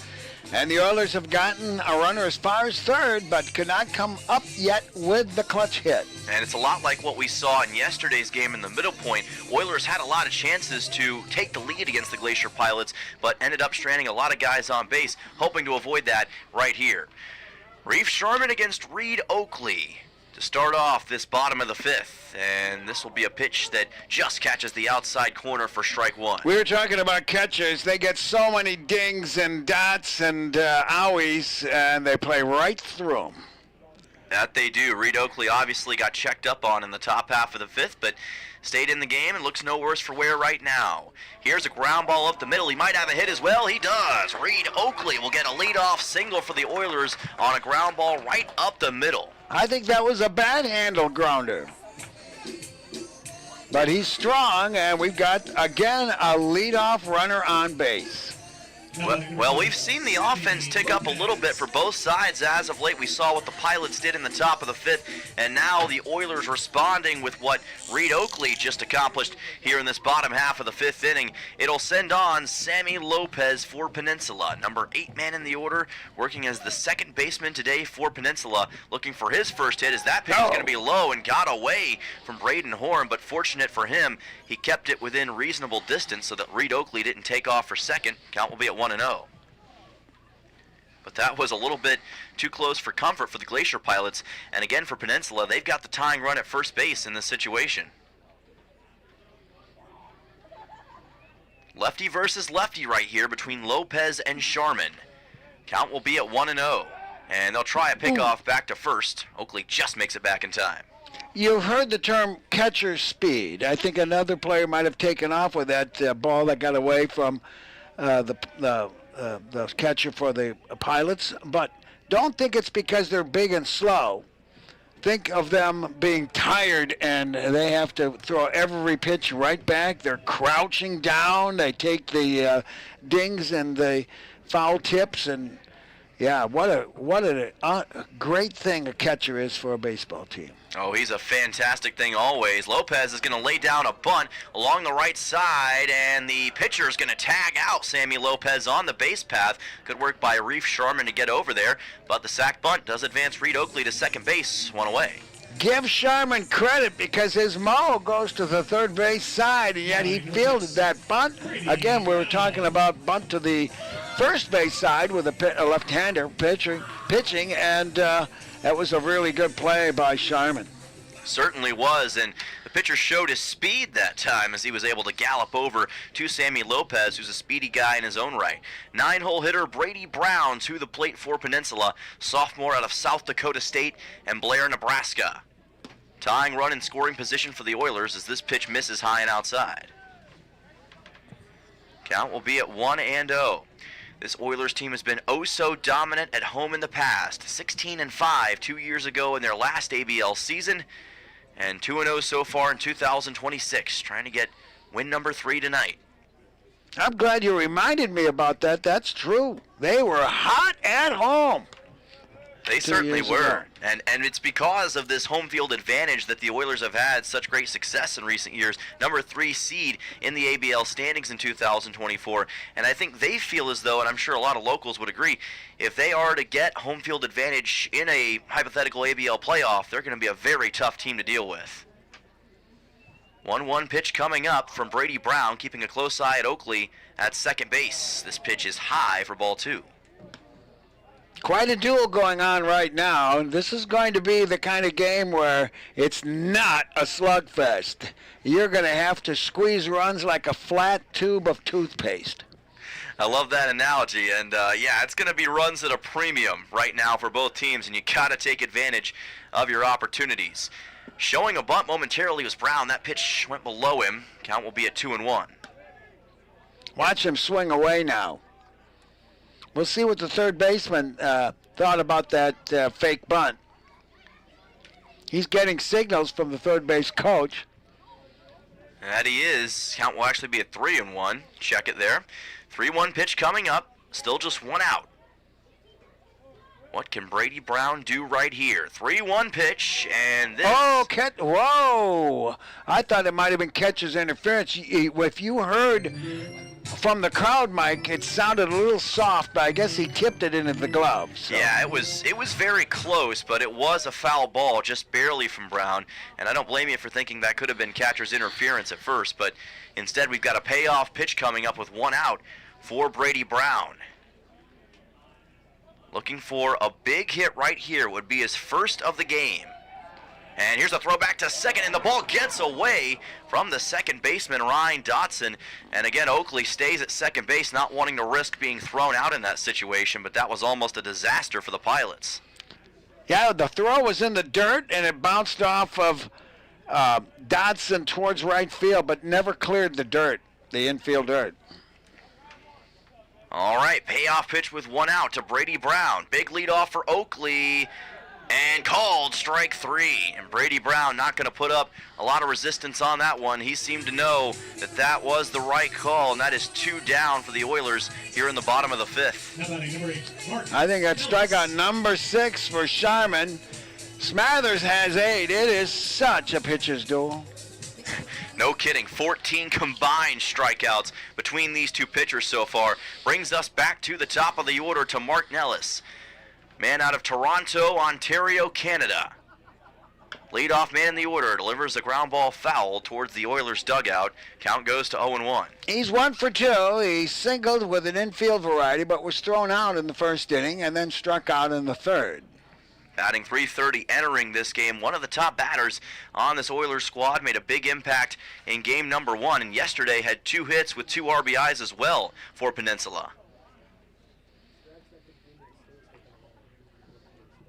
Sharman taking his time. 0-1 pitch. Breaking ball is in there for a strike. Boy, was that a nice pitch. Oh, my goodness. You're telling me. I mean, it curved back so well towards that outside corner, and just nothing Nellis could do. So the 0-2 coming up with 2 outs. Can Sharman hold the Oilers scoreless for the 5th time in this game? When picking up a little bit, you can see it rustling against Sharman's jersey on the bump. 0-2 pitch delivered. Nellis, swing and a miss, and that is strike 3. Reef Sharman continues his dominance in this contest. That is strikeout number 7 for him, and for the 5th inning in this game, the Oilers get shut out by this Glacier Pilot squad. Score is still 1-0, Anchorage on top. We'll be back for the top of the 6th in just a moment right here on KSRM 92.5 and 920 AM. Officers of Beeman's talking with Steve. It's time to party. You'll find everything you need for that perfect party located right here at Beeman's. Matt, we have lots of party gear. We have piñatas and gift wrap, and we have bags and table covers, plates and napkins. We stock lots of greeting cards. We have rotten baking products. We have helium balloons. We have little helium tanks you can buy, streamers, party favors, and wedding accessories. Find everything you need for your next party or wedding at Beeman's on the Kenai Highway in Saldana. Gentle Dental in Soldotna proudly welcomes Dr. Perkins to the practice. He brings a remarkable background from studying in France to earning a degree in microbiology and a DMD, graduating near the top nationality. With over 5,000 hours in implant dentistry and decades in anesthesiology, he delivers advanced, comfortable care. Dr. Perkins has been recognized among America's top dentists and enjoys serving Alaska communities. Gentle Dental continues providing trusted modern care. Call 907-262-8834 for your next appointment.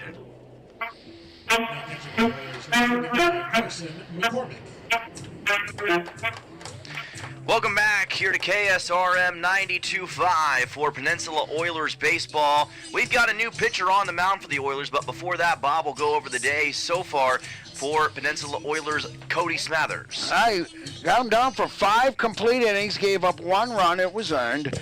Just 2 hits. He walked, not hit 1 batter, but it came to bite him. And a really outstanding, and he struck out 8. So what an outstanding outing that he had here, and hopefully the Oilers will get him off the hook.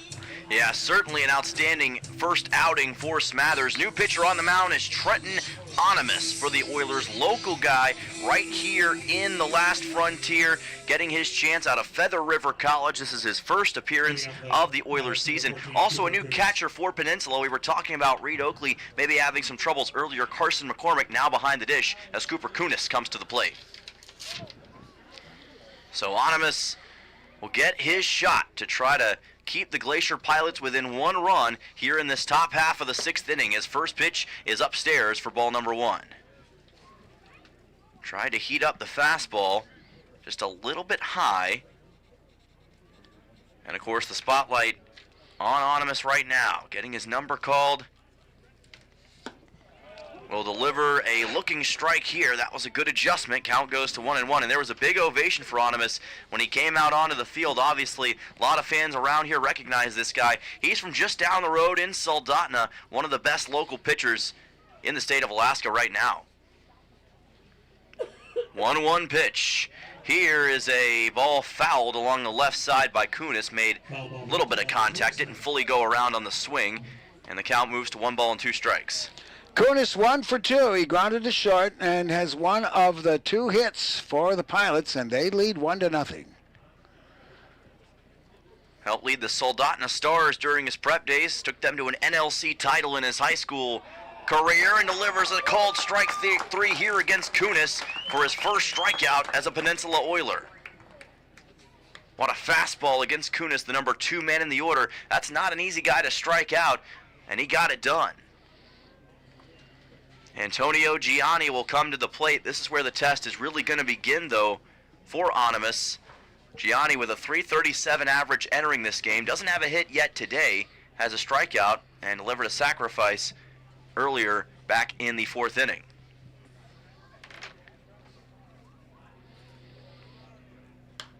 And this will be a ball fouled back. Count will go to 0-1. Oilers have Holoboski, Graub, Lopez, and Musial. The infield third to first with Nellis, Jones, and Brown in left, center, and right. Now a battery of Onimus and McCormick.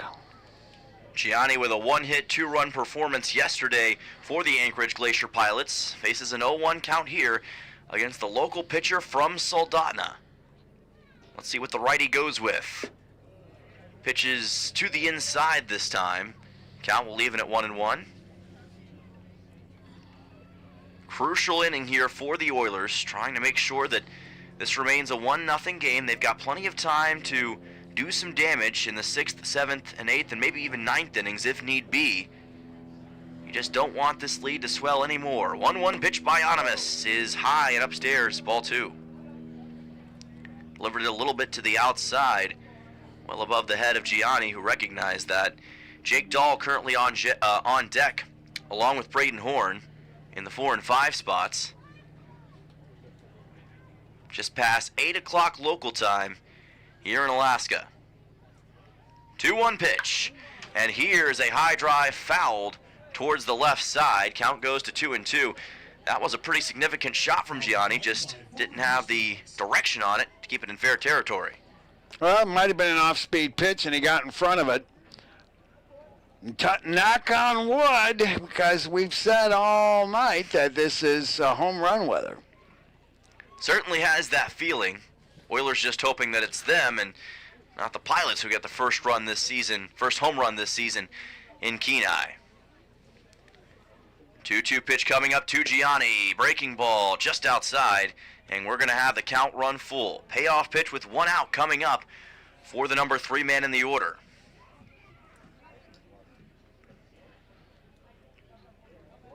Onimus, a freshman out of Feather River College, 5'11", 180 pounds.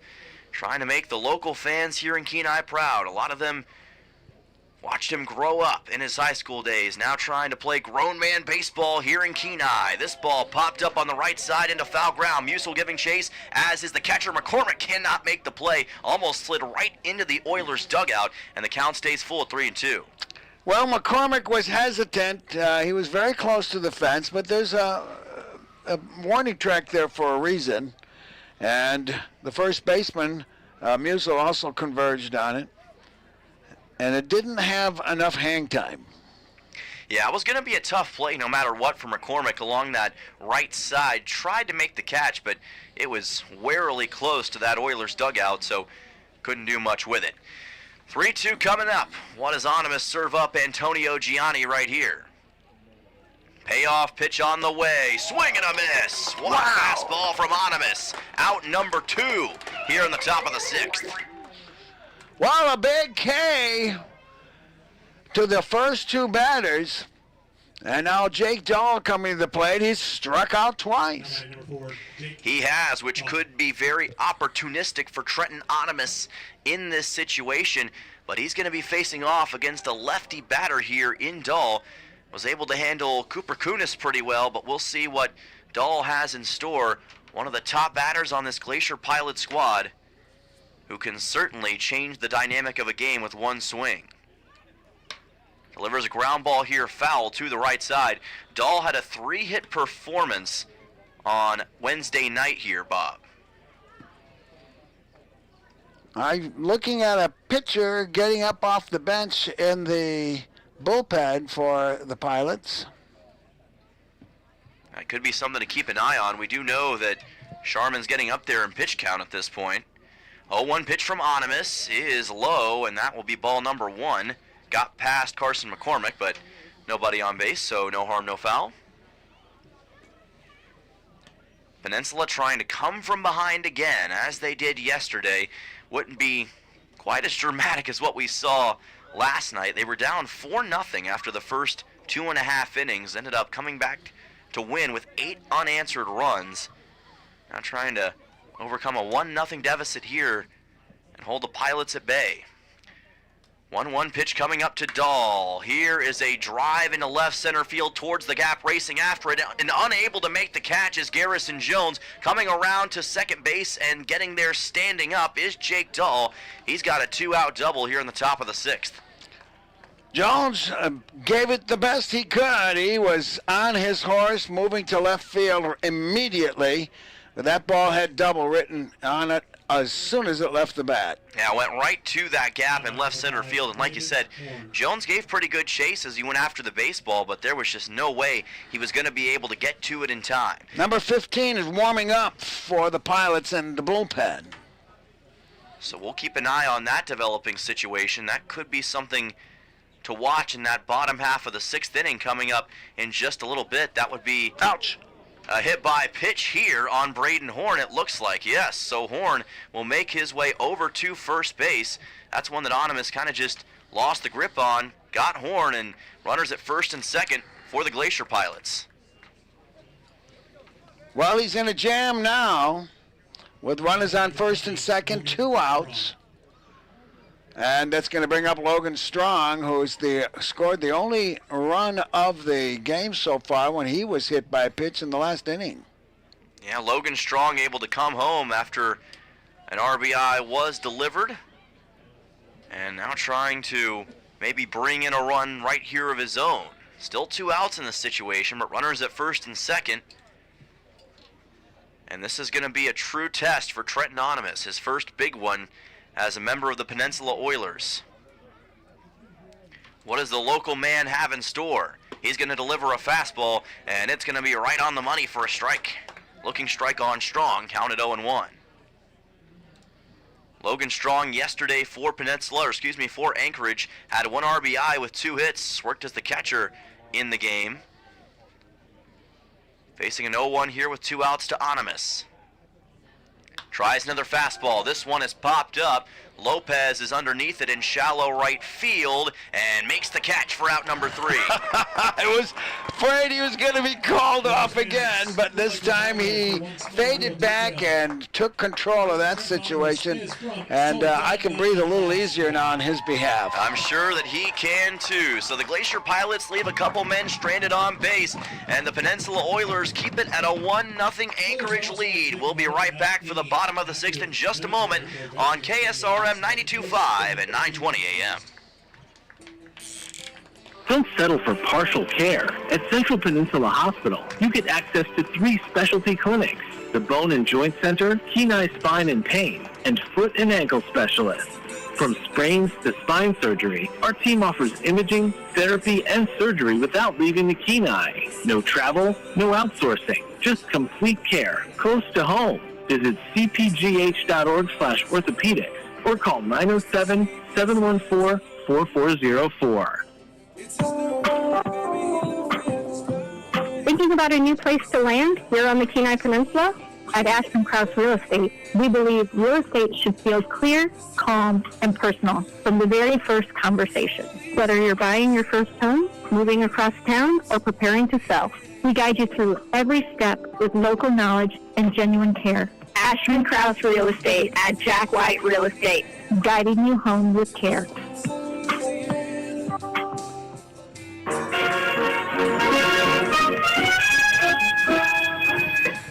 Welcome back here to Kenai, Alaska. Dylan Simmons with you on KSRM 92.5 and 9:20 a.m. This is Peninsula Oilers baseball. And taking a look at the Three Bears Alaska scoreboard, it is Glacier Pilots 1, Oilers nothing. And there's a new pitcher on the mound here for the Anchorage Glacier Pilots, Bob, as Grayson Osmond will take the mound for the first time today. But let's take a look at Reef Sharman's stats for this game. Sharman went 5 innings. Very impressive. No runs. He allowed 4 hits, struck out 7, walked 1, and hit 1. And he had good help from the defense, as there was a strike him out, throw him out double play, and a garden variety double play.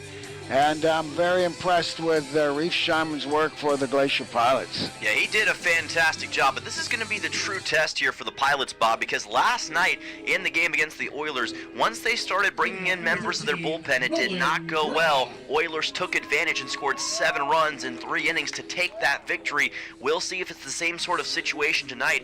Osborne with an 18.00 ERA so far for the Glacier Pilots. 3 innings pitched in his 1 appearance, 2 strikeouts, 4 walks, and 5 hits allowed for the freshman out of the University of Nevada, and he hails from Miliani, Hawaii. Wow! Right-hander? He is indeed a right-hander, so this is going to be a very interesting test for Nolan Graw as he makes his way to the plate. 2-3-4 due up in the order in the bottom of the 6th. By the way, there was once a Hawaiian entry in the Alaska League. It was called the Hawaiian Island Movers. I think they were in the league for 2 years, about 30 years ago. Well, that's pretty interesting. How did they play games? Did they fly over to Alaska to play sometimes? Well, all of the Alaskan teams made a road trip for them, and I think the Hawaiian team made their Alaskan appearance all in one flight. I mean, all in one trip. That's the way to do it. Count goes to 0-2. Nolan Graw trying to send the ball to Hawaii right here as this pitch is just a little high from Osborne. Count goes to 1-2. Jake Kahalaleo was the league's top player the last time the Oilers won the title in 2012. He was our shortstop, and he was from Hawaii. Osborne with a 1-2 pitch coming up to Graw. Swing and a miss, and that is strike 3. So Grayson Osborne making an immediate impact against the Oilers with a strikeout on one of their best batters, the shortstop from South Dakota State. Now batting number 29, Owen Musil. But if there's anybody who can change the dynamic of this game, it is this man, Owen Musil, who comes to the plate for Peninsula with 1 out and nobody on base.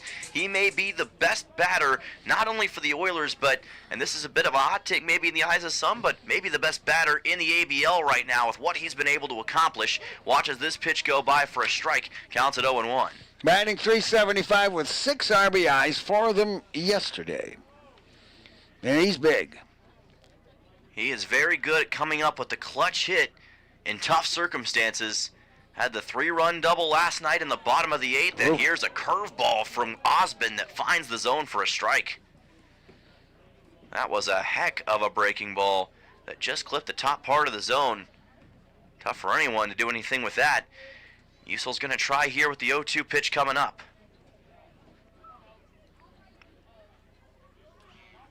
Osborne goes with a fastball this time, loads it up, and it's to the outside. That'll be 1 ball and 2 strikes with 1 down. Weeks is Dodson, Dahl. The infield third to first. Coleman, Gianni, and Kunis left, center, and right. 1-2 coming up. Osborne taking his time and fires this one in low. Count moves to 2-2. So far on the day, Owen Musil struck out looking back in the first and does have a single, which he got back in the 4th inning. So now 7 total hits on the season. Or excuse me, 1 hit today, and yes, several hits overall for Owen Musil. Got the 6 RBIs. Counts at 2-2. Oh, boy, that took nerves of steel. It certainly did, just to the outside of the plate. Owen Musil standing in, taking a little bit of a risk, but obviously he knows a lot more about this game than I do, and he's going to be awarded with a payoff pitch chance. 3-2 with 1 out coming up. Critical juncture in the game for Owen Musil. What can he do with this pitch from Osborne? Delivers a fastball, lifts it high and deep to right field. Kunis standing underneath it, and he makes the catch for out 2. Kunis did not have to move much. He took 4 or 5 very slow-mo steps, like a crab walk to his left.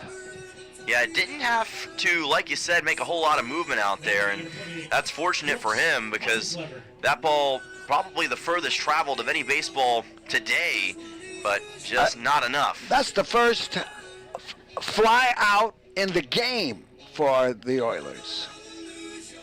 As we'll have Brooks Hassenclever coming up next for the Oilers. He's going to talk things over with Dave Dawson before he gets up there to bat. 2 outs here in the bottom half of the 6th. Oilers have 4 hits. Glacier Pilots awarded with 3 right now. I see 1 fly out, 2 fly outs to right that the Glacier Pilots have hit. That's it. Yeah, there have not been a lot of flyouts on either side. We thought this might be a bit more of a high-scoring game today, but it's been really the first pitcher's duel we've had so far. Brooks Hassenclever at the plate, and a high drive deep to right center field, back towards the wall, and it is gone! The first home run of the season belongs to Brooks Hassenclever. I thought that was going to bang the wall. Wow! Well, it's home run weather after all. And that one was to deep right center field, and we are tied. Prophecy fulfilled, Bob. Hassenclever with a beauty of a shot to right center field. And the future Central Arkansas Bear just turned this game upside down, and we are all tied up here on a Friday night. Jack Holubowski comes to the plate, and we'll pop this one up backwards, and it'll land somewhere above the crowd as the count goes to 0-1. 5th hit for the Oilers. And that ball, like I said, I knew that was, he had the screws turned on it, and it was going to go into the gap, but I didn't see it as high enough to clear the wall. Did you? I did not. I thought it was going to get down right before it got to the wall, but it just kept carrying, and maybe that breeze assisted it. Who knows? And Hassenclever awarded with the home run as this pitch comes in low against Holubowski. Count evens at 1 ball and 1 strike, and that is absolutely massive. Oilers were going to be down 1-0 if things didn't change in this bottom half of the 6th again, going into the top of the 7th, and all of a sudden they've got all the momentum in the world as it'll be a pitch here from Osmond that finds the zone for a strike. Count at 1-2.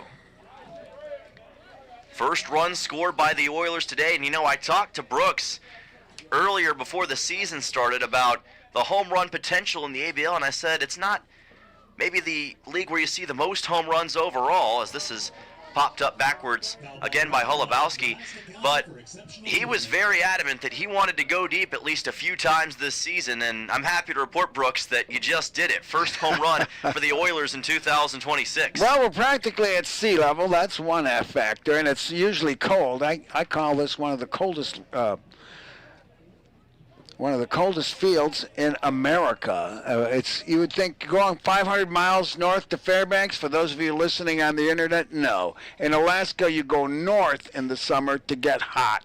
It's often 80s and even 90s in Fairbanks. Yeah, and that's the thing I think a lot of people don't understand about Alaska is that in the interior during the summer, it can get very warm.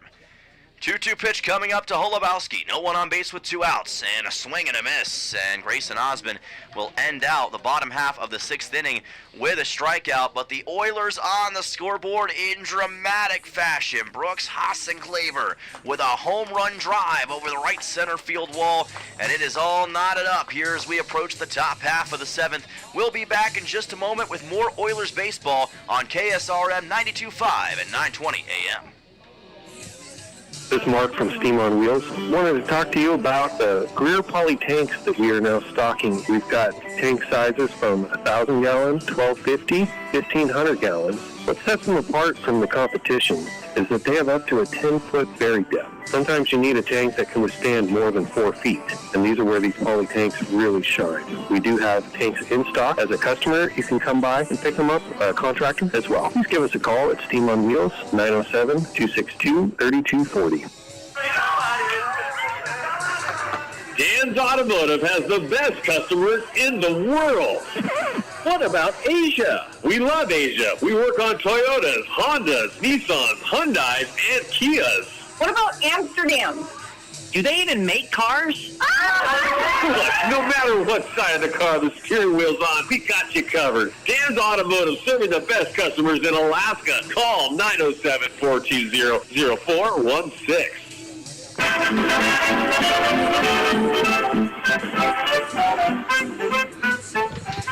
Welcome back back. This is Oilers baseball here on KSRM 92.5 and 9:20 a.m. Checking up at the Three Bears Alaska scoreboard, we are all knotted up at 1 run apiece between the Oilers and the Anchorage Glacier Pilots after a solo home run shot from Brooks Hossenclaver a few moments ago over the right center field wall.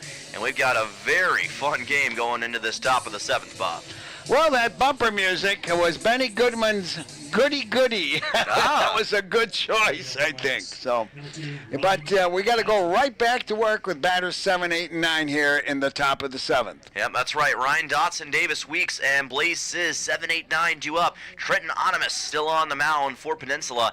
Did a pretty solid job in the top half of the 6th, but he'll have to keep it going against this Pilot squad who wants to retake the lead. Breaking ball lifted high and deep to center field, ranging back and making the catch as Garrison Jones went away. That looked like it was going places, but Jones actually had to come in and move to his left. Yeah, it's always interesting watching the fly balls here at Coral Seymour Memorial Ballpark. Always look like they have a pretty good velocity coming off from home plate, but don't quite carry as long as you think, except for Hossenclaver's bat, which ended up going over the wall. We have never seen a home run over the green. I was told by some of the old-timers, it happened back in the 70s. Oh, is that right? But I've been at the mic here since 2004, and I've never seen it. Well, it's almost 400 feet out there to dead center. It'd be a heck of a shot, especially right here near sea level. Davis Weeks at the plate. Onimus breaking ball, strike 2. Nice curveball there. That was certainly a tremendous curveball from Onimus, and I'll tell you, his breaking ball has been really impressive so far in this game, and he is making the Kenai area proud with what he's done so far, but can he keep it up? 0-2 pitch, fouled over the netting here. By the way, there's a special Alaska League rule.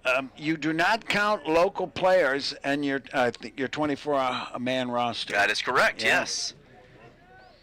But Onimus showing that local guys have all the ability in the world, and they can certainly make a huge impact on an ABL game. 0-2 pitch. This one a little bit low. Count goes to 1-2 on Davis Weeks. Michigan State Spartan didn't get any playing experience with the Spartans this year, but is getting his chance with the Glacier Pilots here in 2026 here in summer collegiate baseball. Red-shirted? No, just a true freshman. A bench warmer then. Okay. Count at 1-2. Could get some more experience next season, but he's going to swing and miss here. And the throw to first base will complete the strikeout. 2 down for the Oilers, and Onimus with another strikeout. Now I've got a trivia question for you. Okay. You'll notice there's no runner's box on the way to first base. Well, I think it might be erased. But do you know what that's for? Runner's box. That's... You know, I'm not sure. the rectangular box that starts about halfway to first base, right? Yes, Yeah. I do know what you're talking about. Yeah. I'll let you go through a couple pitches here. Okay, we'll get the answer to that question in just a moment. Blaze Sizz is at the plate. 2 down here for the Oilers. Trenton Onimus trying to make quick work of the Pilots here in this top half of the 7th. As he'll pitch wide, count goes to 1-0. In the game of rounders, you could soak the runner, which meant that you could throw the ball at him, and if you hit him between bases, he was out. You can still do that only in one circumstance in baseball. 1-0 pitch, Ooh. breaking ball, strike Wow. 1. My goodness, Onimus with a nasty curveball for the strike. So the runner has to give the catcher a chance to throw the ball to first base, or the pitcher on an infield tap like that, or a drop third strike, and he's got to stay in that box. If he's hit with the ball there, he's okay. And a swing and a miss on a fastball from Onimus this time. Count goes to 1-2. But if he's not in the box and he's hit with the ball, he's been soaked. He's out. He's out. Yeah. Okay. Well, there you go. That checks out. Count goes to 1-2 here for Blaze Sizz. Trenton Onimus trying to wrap up the top of the 7th with a second straight K. Just misses it a little bit upstairs this time. Count evens at 2 balls and 2 strikes. Anchorage trying to get their second win of the season. Their lone win came against the Chugiak Eagle River Chinooks in game number 2 of the year.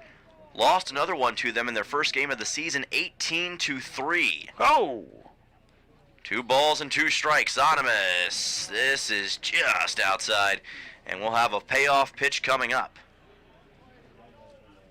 Like we said, lost the first game, won the second game 4-2, then came here to Kenai, lost game 1 6-5 on Wednesday night, lost yesterday 8-4, and tied up 1-1 in this top of the 7th against Trenton Onimus and the Oilers. Payoff pitch coming up with 2 outs. Onimus outside, ball 4, and Sizz will make his way to first base.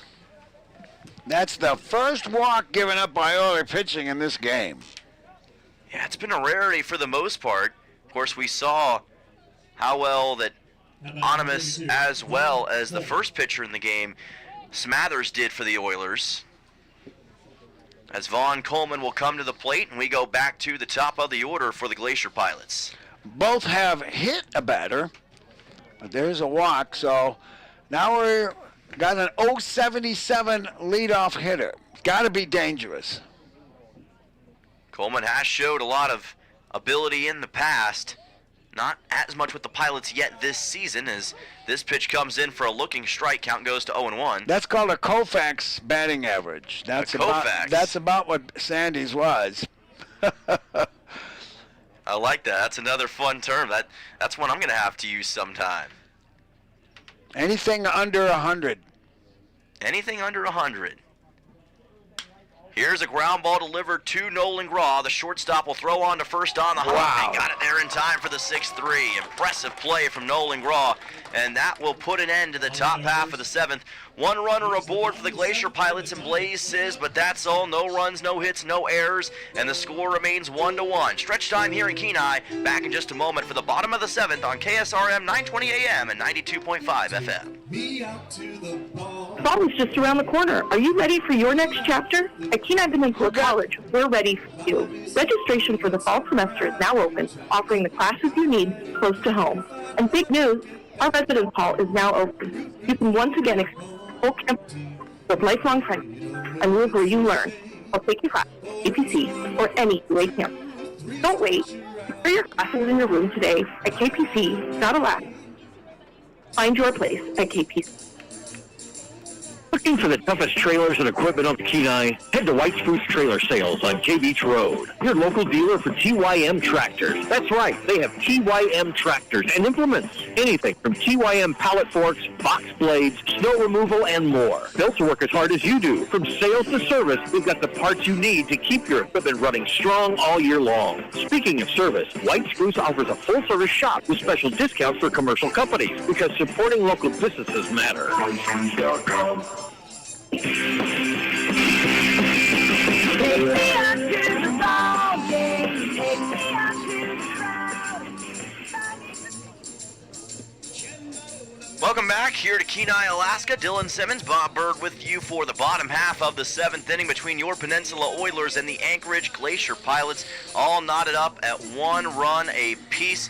This thing's setting up to be very interesting as we get down towards the end. Grayson Osmond still on the mound, and Garrison Jones to lead off for the Oilers. Jones, McCormick, and Lopez, 6, 7, and 8 due up.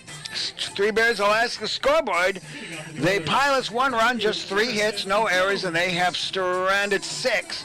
The Oilers 1 run, 5 hits, 1 error, and 4 men left on base.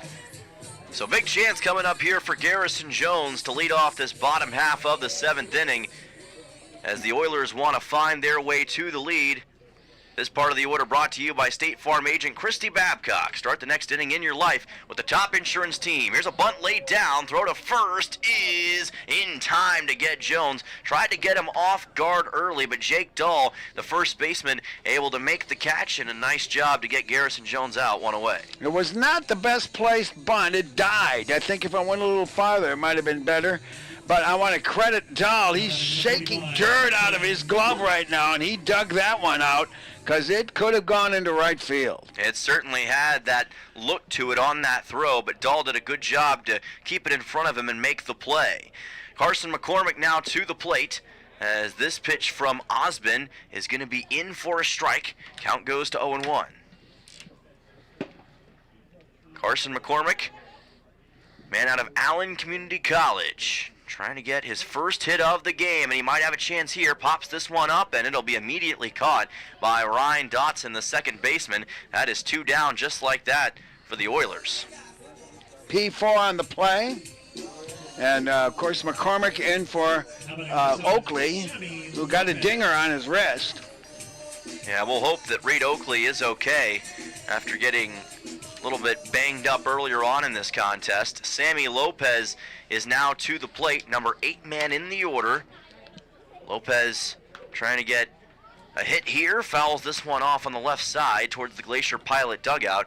Count goes to 0-1. Lopez thus far has been struck out in this contest and grounded out in the 5th. Facing an 0-1 count with 2 outs against Grayson Osbin, man out of the University of Nevada, member of the Wolfpack of the Mountain West Conference. 0-1 pitch. This will be fouled off to the left side by Lopez. Moves the count to 0-2. Lopez, a member of Cal Baptist, hails from Fontana, California. 5'9", 180. Appeared in 17 games this past year for Cal Baptist with a .400 average, 4 total RBIs. Here's the 0-2. It's a little bit low from Osbin, and the count moves to 1 ball and 2 strikes. Good job by Lopez to hang back. And now we'll see what he can do in this 1-2 situation. No one on base and 2 outs in the bottom half of the 7th inning. Here's a fly ball out towards left field, towards foul ground, and it's going to land in foul ground. Count stays at 1-2. No chance for Coleman to get there in time. He ran out from under his cap, and it was playable if it had more hang time. Yeah, Coleman gave pretty good chase to it, but just did not have enough time to be able to make a play on it.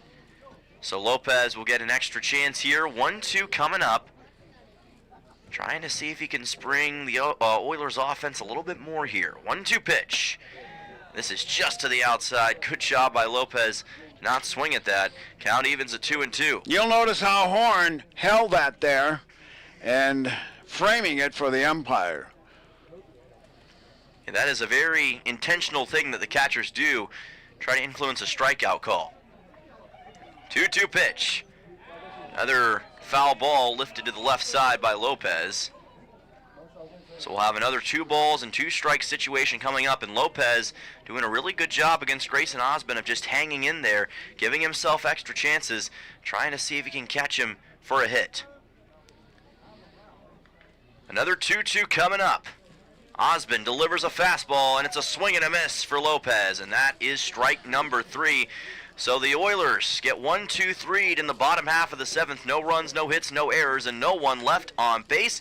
And we move on to the top half of the 8th inning in this low-scoring contest. It is still 1 Glacier Pilots, 1 Oilers. Back for the top of the 8th in just a moment here on KSRM 92.5 and 920 AM. Looking for a solid job with great pay and room to grow? Dam Construction and Roofing is hiring roofers and general laborers across the Kenai Peninsula. They offer competitive pay based on experience, overtime opportunities, paid sick leave, and full-time seasonal work. No experience? No problem. If you're dependable, motivated, and ready to learn, they'll provide the opportunity. Join one of the Kenai Peninsula's fastest-growing roofing companies. Call 907-262-3996 today or visit dambuilt.com. Dam Construction and Roofing, building careers one roof at a time. When trying to find a dentist, it can be challenging, and Ridgeway Family Dentistry knows this. Ridgeway is a new state-of-the-art facility offering you pain-free dentistry and is family-friendly. Even if you don't have time to have multiple appointments, Ridgeway Family Dentistry can complete all your treatment in one easy visit. At Ridgeway Family Dentistry, they know how important it is to have a smile and know how that can change your life. For your next dental appointment, call Ridgeway Family Dentistry at 262-8404.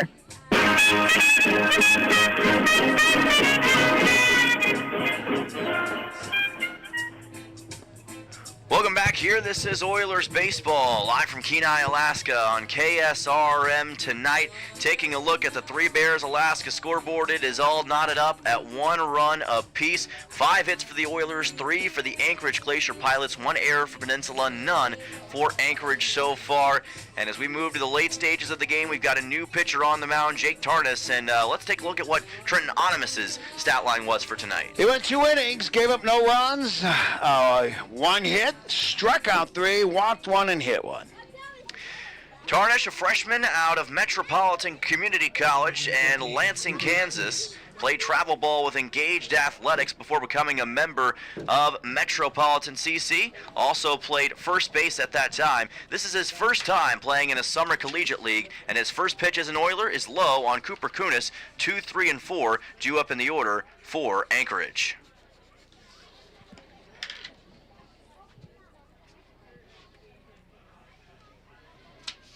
One-0 coming up. This pitch is going to be a little bit to the inside. Count moves to 2-0. He's a lanky right-hander. That he is. Stands at 6'6", 201 pounds. Going to go high here, and that is quickly ball number 3. Count moves to 3-0.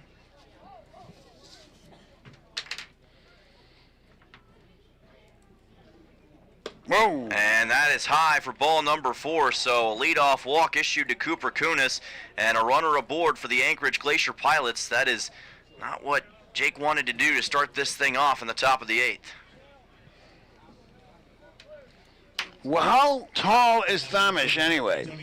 He is 6'6", 201 pounds. Wow. Yes, and he's only a freshman, so pretty tall guy, especially for his age. Good frame. And has a good collection of fastballs and breaking balls, and shows you a fastball there for a strike. Got Antonio Gianni swinging. Count goes to 0-1. Well, he's got a tough lineup now with Kunis on base, Gianni 357, Dahl 333, Horn 385, and Strong 400. Yeah, this is one of the best parts of the order for the Anchorage Glacier Pilots. Look and out. He slipped and fell, and that'll be a hit by pitch that caught Gianni, it looked like, on the right shoe. So 2 runners aboard here for the Glacier Pilots, as it looked like he just lost his balance on the bump. I'm not quite sure, but it bounced in front of the batter, and we're going to have a discussion here right away to check things out. We got time for 30 seconds. We will be back with more action here at the top of the 8th. We're tied at 1 between the Oilers and the Glacier Pilots. 30 seconds. The World Cup's coming and everybody's talking defense. Here's a strategy that works long after the final whistle. If your family is complete, a no-needle, no-scalpel vasectomy is a safe, effective move. If you're done building your team, it may be time to strengthen your defense. Dr. Alvarez can perform your procedure in Soldotna or Homer. It's quick, comfortable, and a whole lot easier than chasing toddlers into extra time. Don't leave your future up to a lucky bounce. Call Peninsula Surgery and Aesthetics 907-235-1010 and schedule your no-needle, no-scalpel vasectomy. Score some peace of mind and enjoy the games. Welcome back to Kenai, Alaska. And a balk as soon as we come back from Jake Darnish. That'll send runners to second and third for the Anchorage Glacier Pilots, as Kunis is now to third and Gianni to second. We saw a balk last night that brought in a run for the Oilers, and this time it benefits the Pilots. Well, right now he is not comfortable on that hill. Yeah, still trying to find a little bit of rhythm here. Places this pitch to the inside against Jake Dahl, and that will bring the count to 1-0. He has not hit a strike yet. He is not, and the Pilots have a very real chance of adding a couple of runs here with no outs and 2 runners in scoring position. Kadem Tharp came in a moment ago for the Oilers, one of the members of the coaching staff, and looks like Dave Dawson's going to come out here as the count moves to 2-0. And there is plenty of action in the Oilers bullpen. Wonder what Coach Dawson will decide to do. And this may only count as the first visit. The first one was an injury check. So I think you're entitled to that. And but you'll notice the Oilers had the infield pulled into the grass, as you would expect it to do, with late innings A knotted score at 1-1, and a pitcher who's right now definitely not comfortable on this hill. Yeah, Jake's still trying to find that comfort zone, and it looks like he is going to come out. So we'll get a new pitcher for the Oilers here in just a moment as his night comes to an end after a very, very short time in the top half of the 8th inning. Looks like it's going to be number 29 who takes the bump for Peninsula, and that is Owen Musil, I believe, who will be on the bump, but we'll confirm that in just a moment.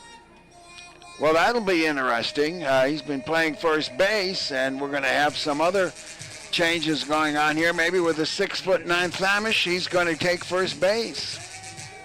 Now pitching from the Yavapai College, number 23. No, that is number 23, actually, Nate Ramirez, who's going to be on the mound. So Ramirez heads to the bump for the Peninsula Oilers, and that makes a little more sense than what I had initially thought. So Ramirez will be on the bump, 6 feet tall, 215 pounds, sophomore out of Yavapai College, Prescott Valley, Arizona, with a 6.00 ERA on the season, 1-2 record, and 18 innings pitched. And of course, Darnish's last or total stat line for the night, pretty short one here. Well, it's about as tough an assignment as you can get. Late innings, runners on second and third, nobody out, and you have to inherit a count 2-0, and we'll just see what Ramirez can do.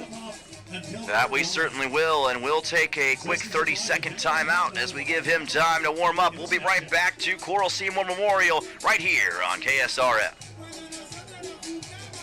When you've been involved in an accident or suffered at the hands of someone else's negligence, we can help you assess whether you need an attorney and whether we can add value to your case. This is a small community, and we want to make sure that our community members are taken care of. We offer free consults to help you determine what insurances might be available to provide a full and fair recovery for you and whether we can add value to your case. Call us at Earhart, Elsner, and Cooley to schedule a free consult. 907-283-2876.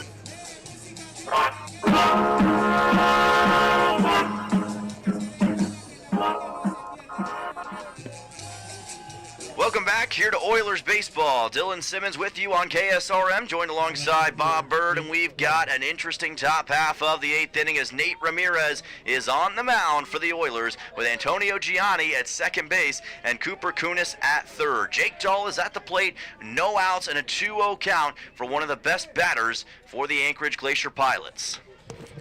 Nate Ramirez already has one appearance on the season, came in for an inning in game number 1, and now the sophomore out of Yavapai getting a chance to cool things off for the Pilots here, but fires a pitch outside, and the count goes to 3-0. Infield pulled up to the grass, of course, a very hot risk to take, but that's what the book says to do. Got to be ready for anything that the Pilots want to try here, and you got to try to find a way to come back from this 3-0 deficit in the count. And instead, it's ball 4, too far to the inside from Ramirez that time, and that will load the bases for Anchorage. Wow. Well, bases loaded, nobody out, and top of the 8th, and this is what you call a Class AAA, 5-star blue ribbon, no doubt about it. Better sweat it out. Jam. Yes, this is all of that and more right here for Nate Ramirez, and he's going to have some supreme composure to keep the Oilers in position with this game tied at 1-1. 5, 6, and 7, the next up in the order. Braden Horn at the plate will try to get the Pilots to the lead as Ramirez fires in a breaking ball low. Count goes to 1-0. We have not seen a strike thrown yet, and I guarantee you, I think each player here is told to keep taking until they give you a strike.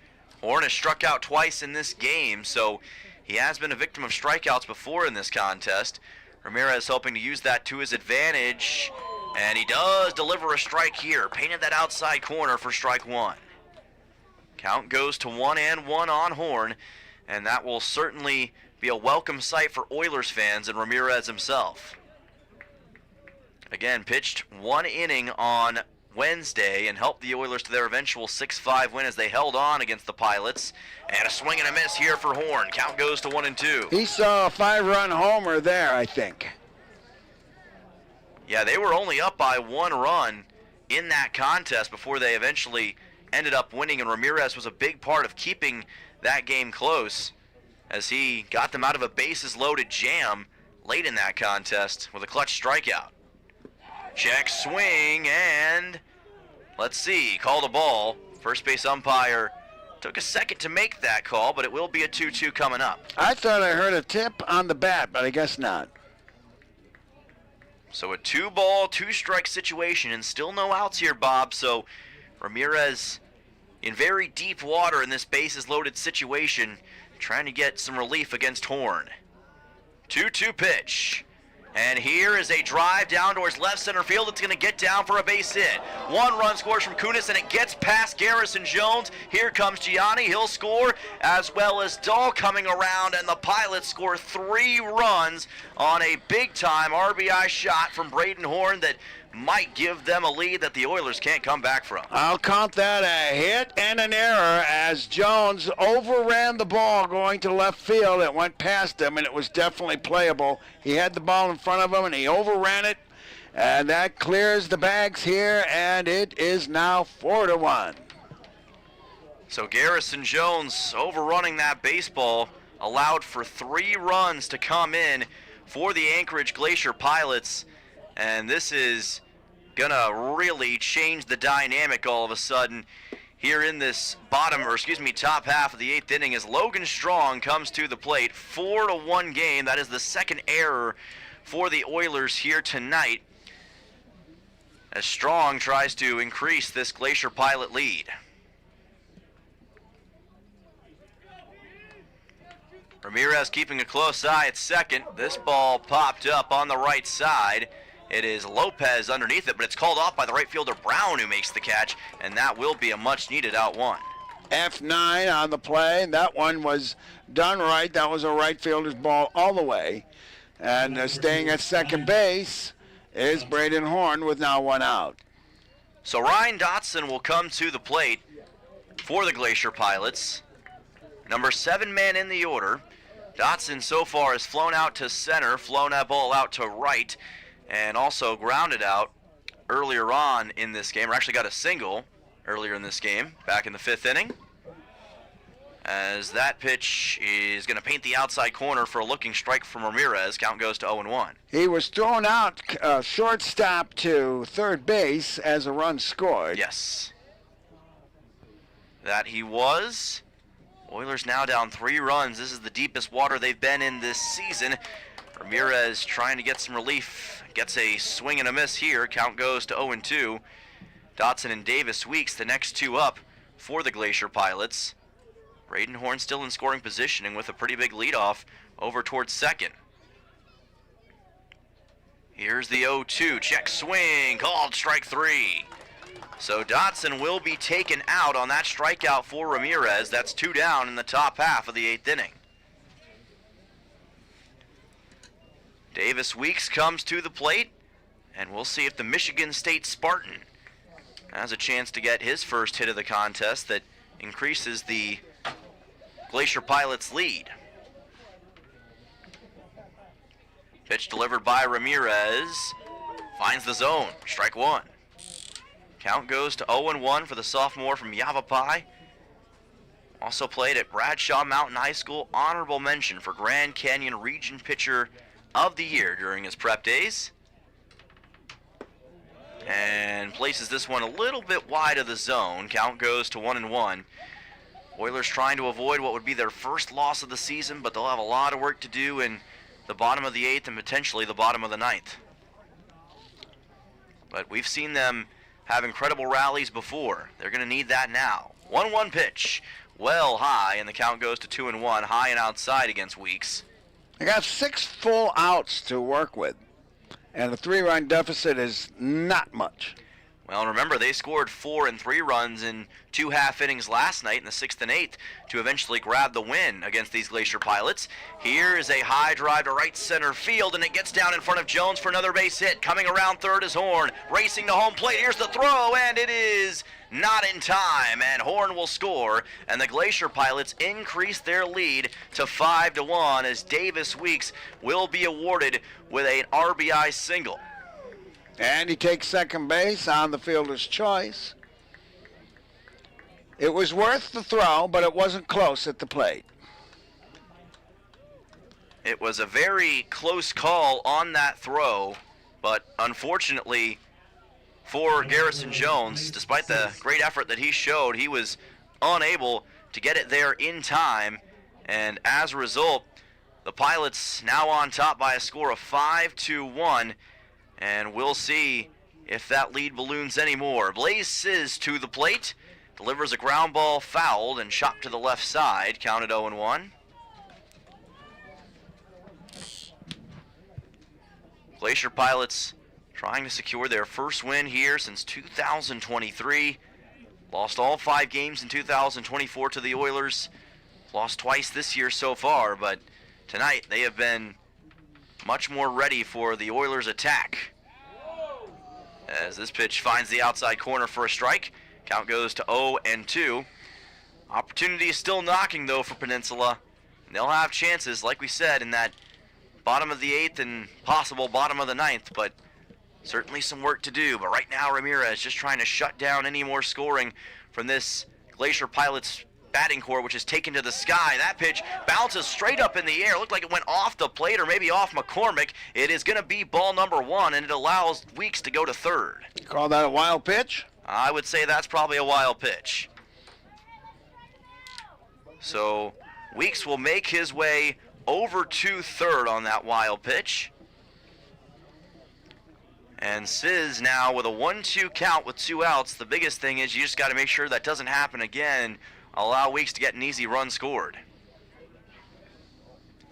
1-2 on the way, and this pitch going to be a little bit high. Count goes to 2-2.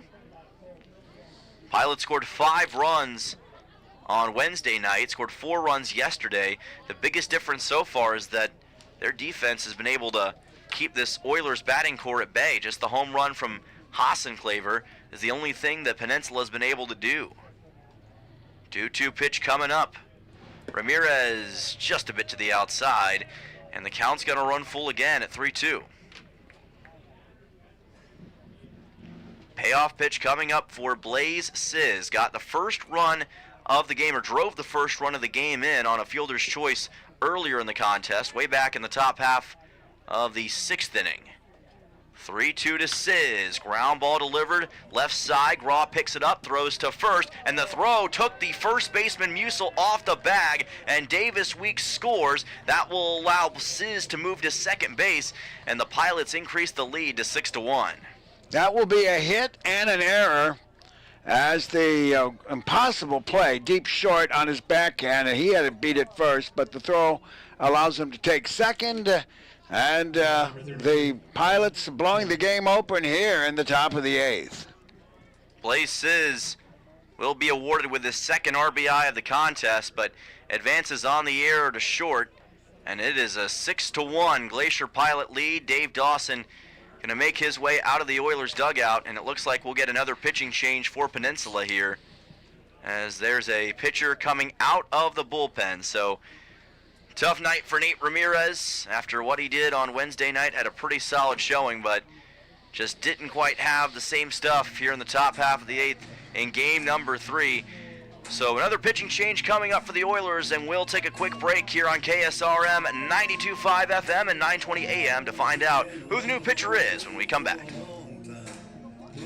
Hello, I'm Marty Hansen, owner and manager of Eyewear Express. Let's talk about your money. Let's talk about getting up at 0 dark 30 to make a buck. Whether you're working in the hospital, one of our schools, or in the rain and snow, or you spend weeks away from your family, Eyewear Express knows the value of your money, and we promise the glasses we sell you mean as much to us as your money does to you. Eyewear Express will build you eyewear that are worth the money you use to pay for them. Expect the best from Eyewear Express, located in the Peninsula Center Mall, Soldotna. Hi, this is Justin Ruffridge. There's nothing like a small town. It's real community. And that's one of the reasons I'm raising my family. Go another segment. It's also why I own and operate Soldotna Professional Pharmacy. All right. I believe a small town pharmacy is where people get the best care. Our customers aren't just customers. You're our friends and neighbors. Stop by at 299 North Binkley in Soldotna for hometown friendly service. I'm Justin Ruffridge, and I'm here to serve you.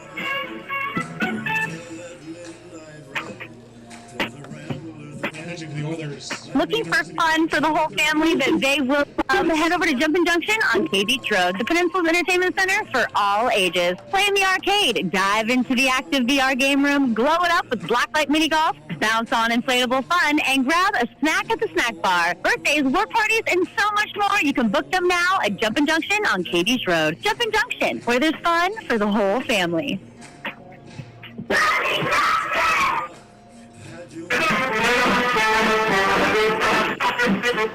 Welcome back here to Kenai, Alaska. Dylan Simmons with you at Coral Seymour Memorial Park, joined by Bob Burke. The Oilers down 6-1 to the Anchorage Glacier Pilots. New pitcher on the mound is Russ Martin, making his first appearance for the Oilers this season. How did Nate Ramirez's final stat line end out? Well, we're still working on that. This Martin, by the way, is the Oilers' fifth pitcher and the fourth of this inning. So Ramirez will be responsible for two of the runs. He's got one more on base that he is responsible for. And let's see here. He did strike out one and gave up a single. And you go ahead and take the play-by-play. We're still working on Ramirez. Vaughn Coleman to the plate as Russ Martin fires in a low pitch. Count goes to 1-0. Martin, a freshman out of Little Rock. Russellville, Arkansas is where he hails from, but he goes to college at Little Rock University, or University of Arkansas Little Rock, just to clarify. 6 feet tall, 220 pounds. Of course, Little Rock had a pretty good run in the NCAA tournament, as that will be fouled off by Coleman. Count goes to 1-1. Ninth batter for the Pilots in this inning. Martin won all conference and all state in high school and had 5 innings pitched for the Trojans this year with 6 appearances. Of course, Little Rock made the Super Regional against Troy back in the earlier part of June. Martin came up late because of that. 1-1 pitch, and he gets the looking strike on Coleman. Just clipped that low part of the zone. 1-2 with 2 outs. Sizz still at second. Oilers trying to keep it at a 5-run deficit heading to this bottom half of the 8th inning, but certainly it's been a trying top of the 8th so far with 5 Glacier Pilots runs scored. Martin's pitch here is going to be a little bit low. Count evens at 2 balls and 2 strikes. Just about at 9 o'clock Alaska time here in Kenai. This game's been going for roughly 2.5 hours so far. 5 hits for both sides, as that pitch is just going to be a little bit inside. 6 hits actually for the Pilots, 5 for the Oilers, just to clarify. Ramirez went 2/3 of an inning, gave up 2 runs and 3 hits. So there's your stat line for the Yavapai College sophomore. Payoff pitch coming up from Martin to Vaughn Coleman. Martin's pitch is low. That is ball 4, and another Glacier Pilot makes his way onto base. Runners at first and second for Anchorage. Pilots continue to find ways to get runners on base in this top of the 8th. Cooper Kunis making his way to home plate, and haven't seen the Pilots have this much success offensively all series. Kunis, the lefty, will watch this pitch from Martin go by. Count goes to 1-0. This is the 3rd pitcher in the top of the 8th. We had Tharnish, Nate Ramirez, and now Russ Martin. But all of them have just not been able to consistently, so far at least, find the strike zone. Ground ball that bounces off the first baseman, Owen Musil, and goes past Sammy Lopez. That'll bring in Blaze Sizz, and getting all the way to 3rd is Vaughn Coleman. Cooper Kunis makes the game 7-1 Glacier Pilots. Base hit all the way. Glanced off one glove just out of reach of the first baseman, and then the second baseman's glove as his momentum was going the wrong way. And a big RBI for Kunis here, and what a nightmare for the Oilers this inning. Yeah, this has become a really tough inning overall for the Oilers. That run charged to Ramirez. That will be Ramirez who officially gets charged with the run. Kunis given an RBI. Runners at the corners for the Pilots. As that brings on Antonio Gianni to the plate. This pitch is going to miss a little bit wide. Count goes to 1-0. 11th man to come to the plate for the Pilots here.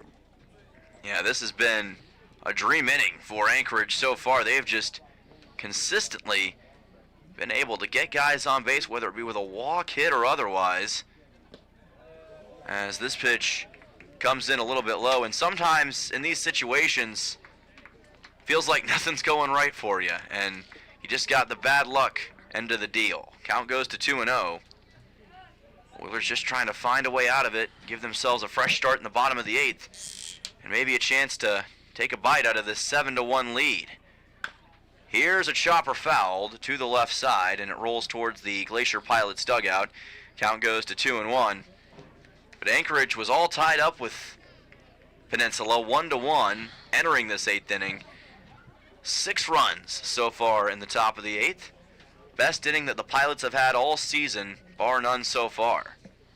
They didn't even score 6 runs in a game against the Chinooks, but they've got 6 runs here in this inning so far. 2-1 pitch. This will be low from Martin. Count goes to 3-1. He's in danger of possibly loading the bases here for the Glacier Pilots. So gonna have to be careful in this situation if you're Russ Martin. Gotta find a way to find that zone, and quickly. 3-1 pitch. And here is a drive into left center field that gets down for a base hit. It bounces off of Garrison Jones. Another run scores. Gianni safe at first. That'll be another RBI single. And the lead is now 8-1 Glacier Pilots. Coleman will be awarded with the run. Sometimes when it rains, it pours, Bob, and it is unfortunately pouring on the Oilers right now. I'm having a hard time charting this game right now. Gianni will be awarded with the RBI. Jake Dahl will come to the plate. 8 hits now for the Glacier Pilots. An 8-1 lead and 7 runs scored in the top half of the 8th, as this is fouled off by Jake Dahl on the left side. Count goes to 0-1. Oilers' bullpen's been really solid so far throughout these first 2 games, but just hasn't been able to consistently find the zone here in the 3rd game. Of course, we saw the Glacier Pilots have a similar outing against Chugiak in the first game of the season. Lost 18-3. This is not quite at that level, but similar kind of story. Bullpen struggles that really curtail your efforts at winning. Of course, it's kind of how the Oilers won last night, as that pitch was low for ball 1. Took advantage of a Glacier Pilots bullpen that couldn't hold up. Ended up coming back to win 8-4. It's been kind of the inverse so far in this one. 1-1 pitch. And that is inside and low for ball 2. Jake Dahl has struck out twice, already has a double. Reached on an error back in the 7th inning as well. 2-1 coming up. Kunis is still at second with Gianni at first. Here's a ground ball over to second. Lopez grounds it, throws to first, and that will mercifully put an end to this top half of the 8th inning on a 4-3 on Jake Dahl. But the Glacier Pilots put 7 runs on the scoreboard on 5 hits, 2 errors, 2 runners left on base. And Anchorage trying to pick up their first win of the season in Kenai. We'll be back for the bottom of the 8th to see if they can continue to do so, or if the Oilers have anything for them here on KSRM 92.5 FM and 920 AM. Who would you call if your vehicle broke down? If you just had an accident or just spun off into the ditch? You might be able to think right now, but in the moment, it might be hard. So here's what I want you to do. I want you to add this name and number to your phone in case of emergency. Okay, are you ready? It's Genwar. That's Jenwar. Towing and Recovery. 394-6068. That number again is 394-6068. Available 24 hours a day. Genwar Towing and Recovery. Make sure it's in your phone. Bearbucks is making savings easier than ever with new promotions that give you discounts no matter how much you spend. Enter your phone number at checkout to unlock active deals and rewards every time you shop. Not a member? No problem. Just scan the QR code in store and sign up in seconds. Start earning rewards at just $5 and get double rewards when you spend $50 or more. Don't miss out. Your rewards are tracked right on your receipt and easy to use in the app. Bearbucks. More savings, more rewards every time you shop.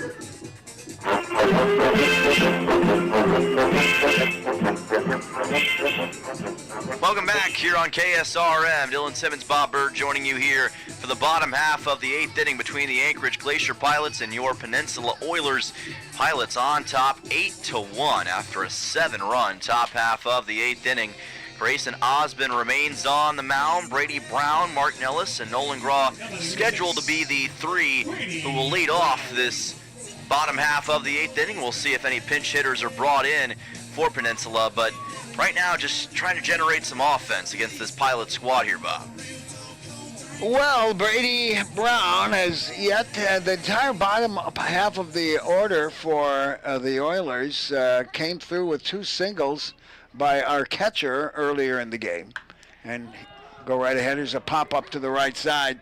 First baseman camps underneath it and makes the catch. Jake Dahl did a good job to locate that baseball, and that is 1 down just like that here in the bottom of the 8th. But I was hoping that Brady Brown, was leading into that, would break his hitless streak. So P3. Yep, P3 will be the official call from yours truly. Like we said before, also the scorekeeper in addition to being broadcaster. Mark Nellis is at the plate and watches a looking strike go by on a fastball from Osborne. Count goes to 0-1. Toronto, Ontario, Canada is where Nellis hails from. This pitch is low from Osborne. Count goes to 1-1. And of course, Nellis also plays for Connor State, former teammate of Brooks Hossenclaver, who got the home run earlier tonight and is trying to help the Oilers right here. Here's a little loop shot over the head of the second baseman, and that's going to roll almost to the wall. It's going to be a leadoff, or excuse me, just a single, not a leadoff single, but still a single for Mark Nellis. That'll be the 6th hit for the Oilers, and I know the fans will be happy if we can get a couple of runs to reply. Of course, they'll be even happier if we tie it, but late innings, big order to fill right now. We'll see what happens. Yeah, still some work to be done, but there is time to do it, and like we said, we've seen this Oilers offense explode at points before, as that's a swing and a miss. Nolan Graw now at the plate. Count goes to 0-1 with Nellis over at first base. Graw has not had a good game at the plate. He's 0 for 3. Yeah, 0 for 3 so far for Peninsula, but we know his pedigree. We know what he's capable of. He's trying to find that right here as this pitch misses from Osborne. Count goes to 1-1. Oilers have 7 total hits in this contest, but they just haven't been able to get the timely hitting that the Pilots have, and that's really been the difference in this contest. 1-1. Here is a ball popped up behind the dish towards the Oilers dugout, and the ball's dropped by the catcher Braden Horn, who had a chance to get that thing. Yeah, there might be some complaint here because the on-deck man did not get out of the way. I don't see an on-deck circle, but even if you are in an on-deck circle, you've got to vacate it. Yep, you are supposed to. I don't think we're going to get any sort of controversy from that. Horn was trying to make a play, and of course they had a man on deck waiting, did the Oilers, with Hossenclaver, but going to play on. 1-2 coming up, or Owen Musil, I should say, on deck. Pitch coming up is just to the outside for ball number 2. Count goes to 2-2 on Graw, the South Dakota State Jackrabbit. One of 2 All-Summit League players that came to play for the Peninsula Oilers. Had a fantastic game 1.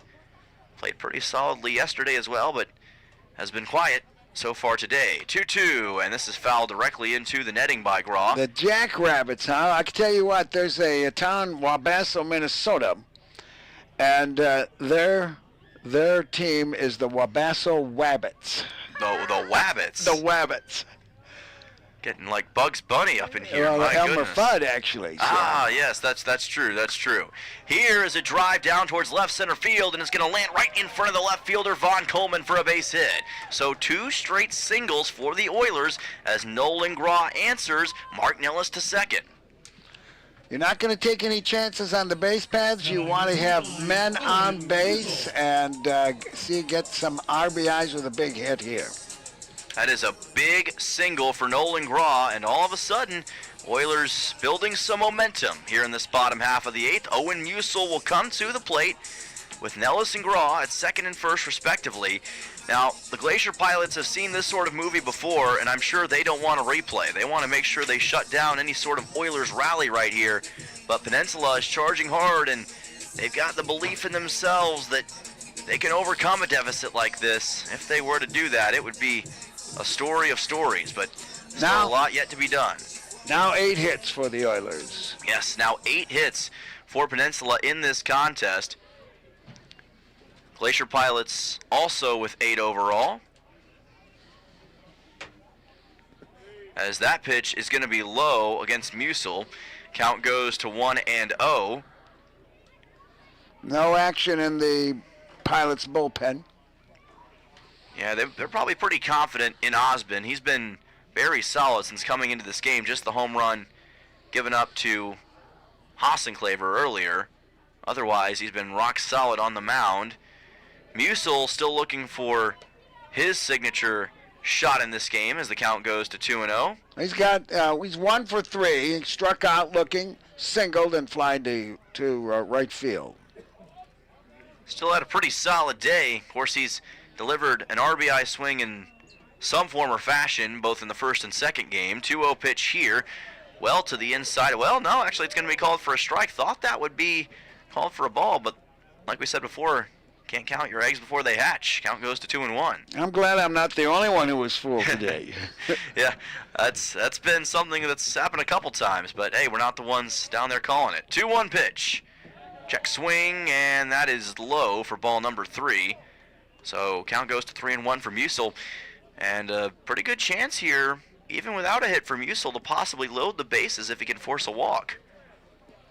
Could be huge for the Oilers' comeback hopes. And remember, they would theoretically have the bottom of the 9th as well to work with. So you get 3 or 4 runs here, all of a sudden it's looking mighty interesting going into that final inning. There's no theoretical. You're going to get a chance in the 9th.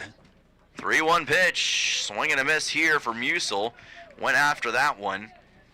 He was swinging for the fences, but couldn't catch it. He wasn't, he was way underneath that.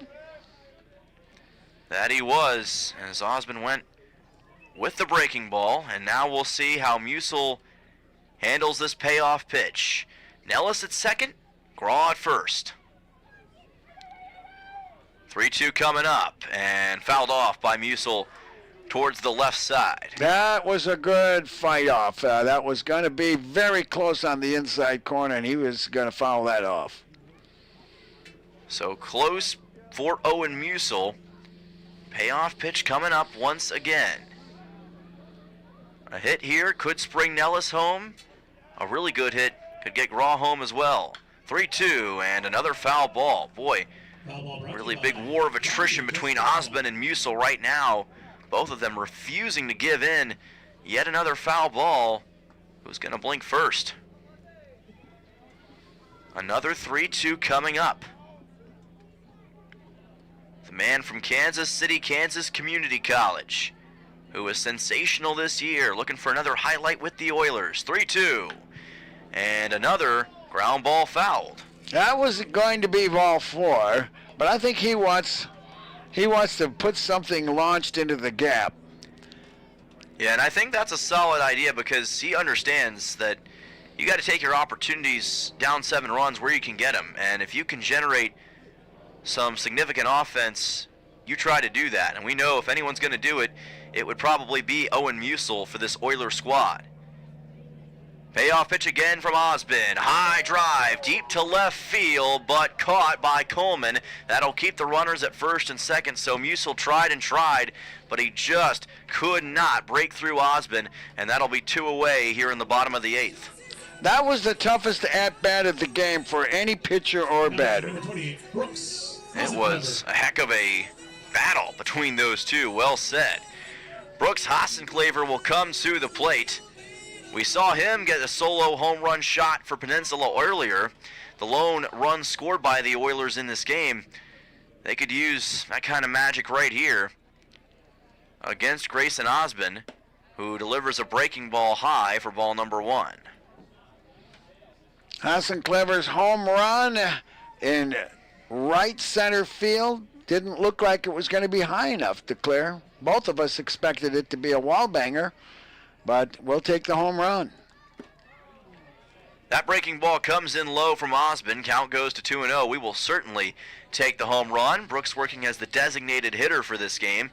Played right field in game number 1 and a little bit in game number 2 yesterday after subbing in as a pinch hitter, and looks to be a possible permanent fixture for this Oilers squad considering what he's done so far this season. Another low breaking ball from Grayson Osmond, and the count moves to 3-0. So we'll see if Austin Claver maybe takes a potential walk here and loads the bases for the Oilers. Or will he be more aggressive as Musil was just a few moments ago?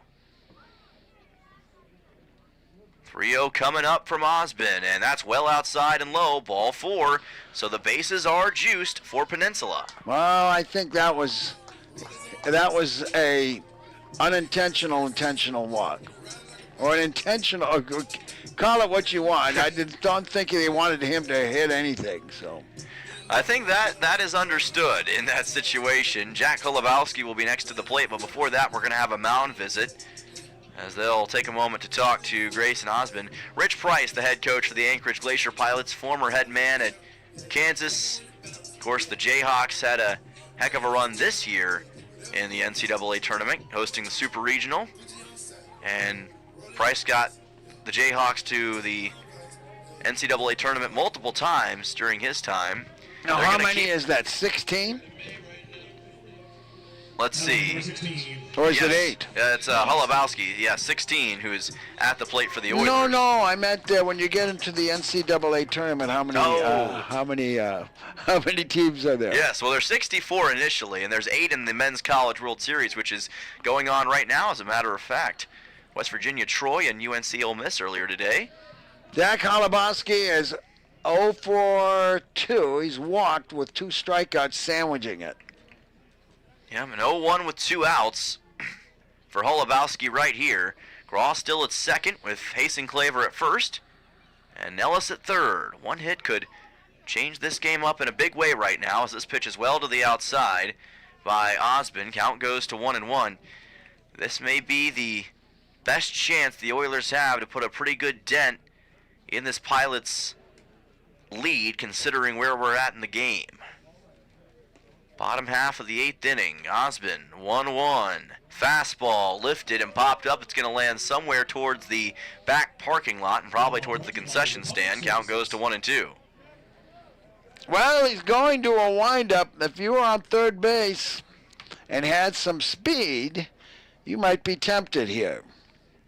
Well, we did see a stolen base or stolen home plate earlier today in the West Virginia-Troy game, so hey, why not see it in this one too?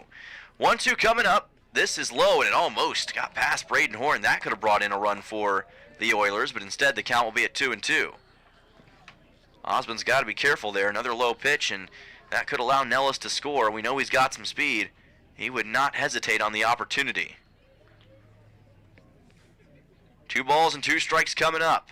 Bases juiced for the Oilers with 2 outs. And just fouled off by Holubowski. Who was pitching when Jackie Robinson stole home in the World Series between the Dodgers and the Yankees? Oh, goodness. That's a good question. I bet you know who the catcher was. I'm trying to remember back. I don't know. It's got to be Yogi Berra, right? It's got to be Yogi Berra, though, right. I would think, yeah. No, it was Whitey Ford, a left-hander. No? Oh, okay. Whitey Ford. 2-2, and a swing and a miss for Jack Holubowski.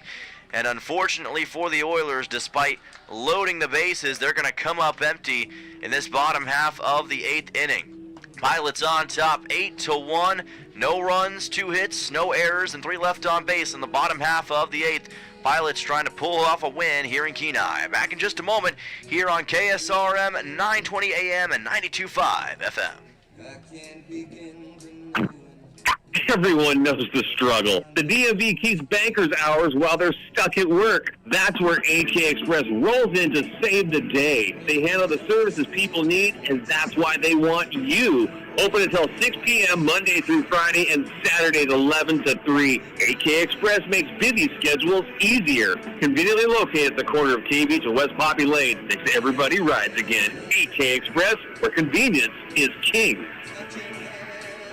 Looking for the tastiest Mexican food in Kenai? Martha's Cocina serves authentic Mexican dishes locals love. It's a family-friendly restaurant with amazing food for the kids and some of the best margaritas in town for the adults. Planning a party or group event? They've got room and catering too. Visit Martha's Cocina next to Kenai Cinemas on Willow Street. And don't forget their sister location, Acapulco Mexican Restaurant in Soldada. Call 907-335-1525 today.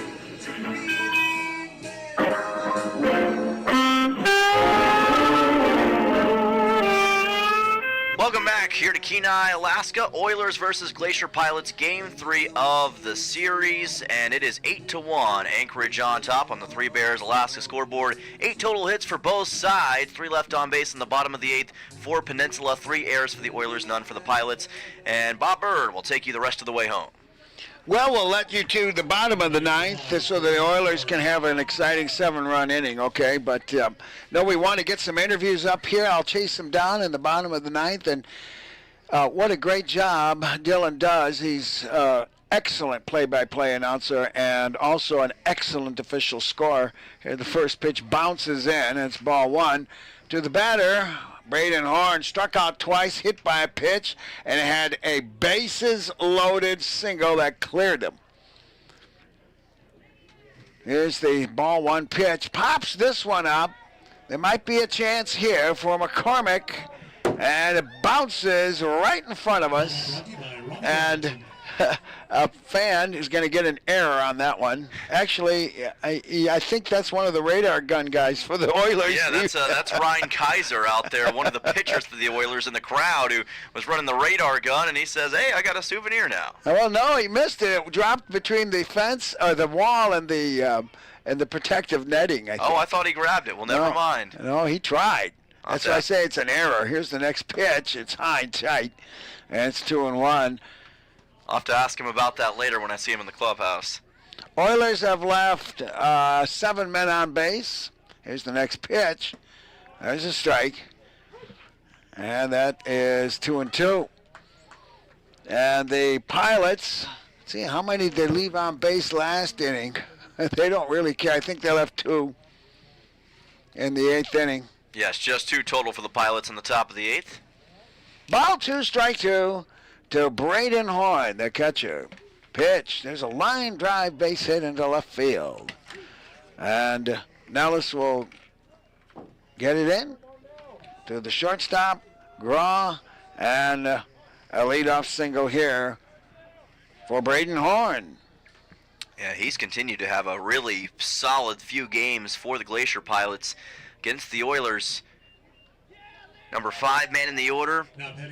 Already had a single back in the 8th and gets a single here in the 9th. He's got 6 RBIs now for the season. So here's Logan Strong, designated hitter, struck out, got hit by a pitch, scored a run, popped to second, and fly to right. Bats from the left side. The pitch comes in at a strike at the knees. And strike 1. On first base, Braden Horn. I don't think he'll be stealing with a 7-run lead, and he's a catcher, and I'll be very surprised. There's one of those unwritten laws of baseball. You know what one of them is, don't you? Don't swing at a 3-0. Don't swing at a 3-0. That's one that I if you distinctly single, remember. you're going to get brushed back the next time up. Yes. Yeah. Strong swings and misses. I don't know what the count is right now. It's not on the scoreboard. It is 0-2 right now. 0-2.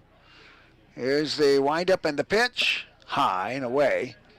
Another one is you don't bunt to break up a no-hitter after the 6th inning. After the 6th inning, specifically. Okay. I've heard that one once or twice. Yeah, if you bunt to break up a no-hitter in the 6th or 5th, you're still going to get into trouble. Oh, yeah. You'll find some trouble. Ball 1, strike 2. That bounces in. It goes to 2-2. Another one is you don't steal if you've got, I don't know what it is, 8 runs or 10 runs. One of the two? I'm not sure, you have to check the unofficial rules, okay? I'll have to take a look at that later. Here's the 2-2 pitch. It's low, and it's a full count.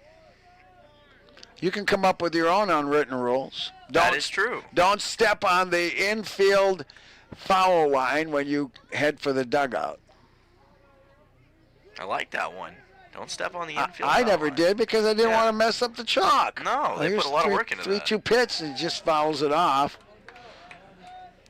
Yeah, that field crew, they do a lot of work, and for the Oilers, that's usually members of the coaching staff who put that together. So I'm with you. I don't want to mess up the work they've done. But you watch any pitcher walking off the field at the end of an inning, and he will cadence his step to make sure he doesn't step on it. But ball 3, strike 2, and it's inside. That puts runners on first and second. And that was Martindale, a pinch hitter who came in for Logan Strong, and he's going to be the guy who makes his way over to first base with Braden Horn at second. Well, I have to make that Martindale. Yes, that'll be Martindale over at first because he's a pinch hitter. So we change colors here on the whiteboard when a pinch hitter comes up. That way you know who's responsible. Here's a ground ball, and they're going to try for a double play. An underhand throw to second will not be able to be relayed. So it's a 6-4 putout, and we'll have runners on the corners with one dead. Now batting number 6, Davis Weeks. Yep. Dotson reaching on a fielder's choice there. It'll be Horn at third with Strong at second. And now one out in this situation. Davis Weeks is coming to the plate. He has popped, he pops this one to the right. He's been safe on an error. He sacrificed. He struck out, and he singled with an RBI and got to third on a wild pitch. Strike 1, the count to Davis Weeks playing third base. Here's the pitch. And there's a strike on the outside corner. It's 0-2. On third base is Braden Horn, and at first, Ryan Dotson. 8-1 is the score. A huge 7-run inning in the 8th for the Glacier Pilots. We're in the 9th. There's a pitch, and he rings him up on a curveball and a backward K. 2 dead. And that brings up Blaze Says. CZYZ. He has struck out, been safe on a fielder's choice, but got an RBI out of it and a stolen base. He's walked, he singled with another RBI and scored a run. The pitch to Sis is a fly ball, right field, it's deep. Going back, it is off the wall. 1 run comes in.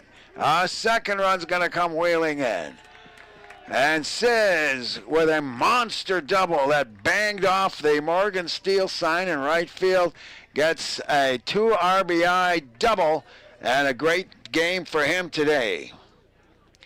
And that increases the lead to 10-1 for the Glacier Pilots. They now have 10 total hits as a team.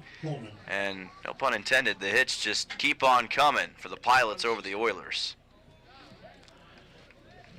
10 runs now, 10 hits for the Pilots. And a runner on second base, 2 outs, and Von Coleman is coming to the plate. The leadoff hitter to first pitch is called for a strike. Coleman has struck out, fly to right, struck out, grounded out, and walked and scored a run. Though as a leadoff hitter, it's not been a great day when you have only 1 run scored in a 10-1 lead here. Here's the pitch. And he checks the swing. Did that hit him or hit the bat? Yeah, but it might have hit the bat, too. There's going to be a discussion here. Well, they're going to say hit by pitch, it looks like, on the initial call. All right. Pretty interesting. What happens if the ball hits your knuckles and the bat?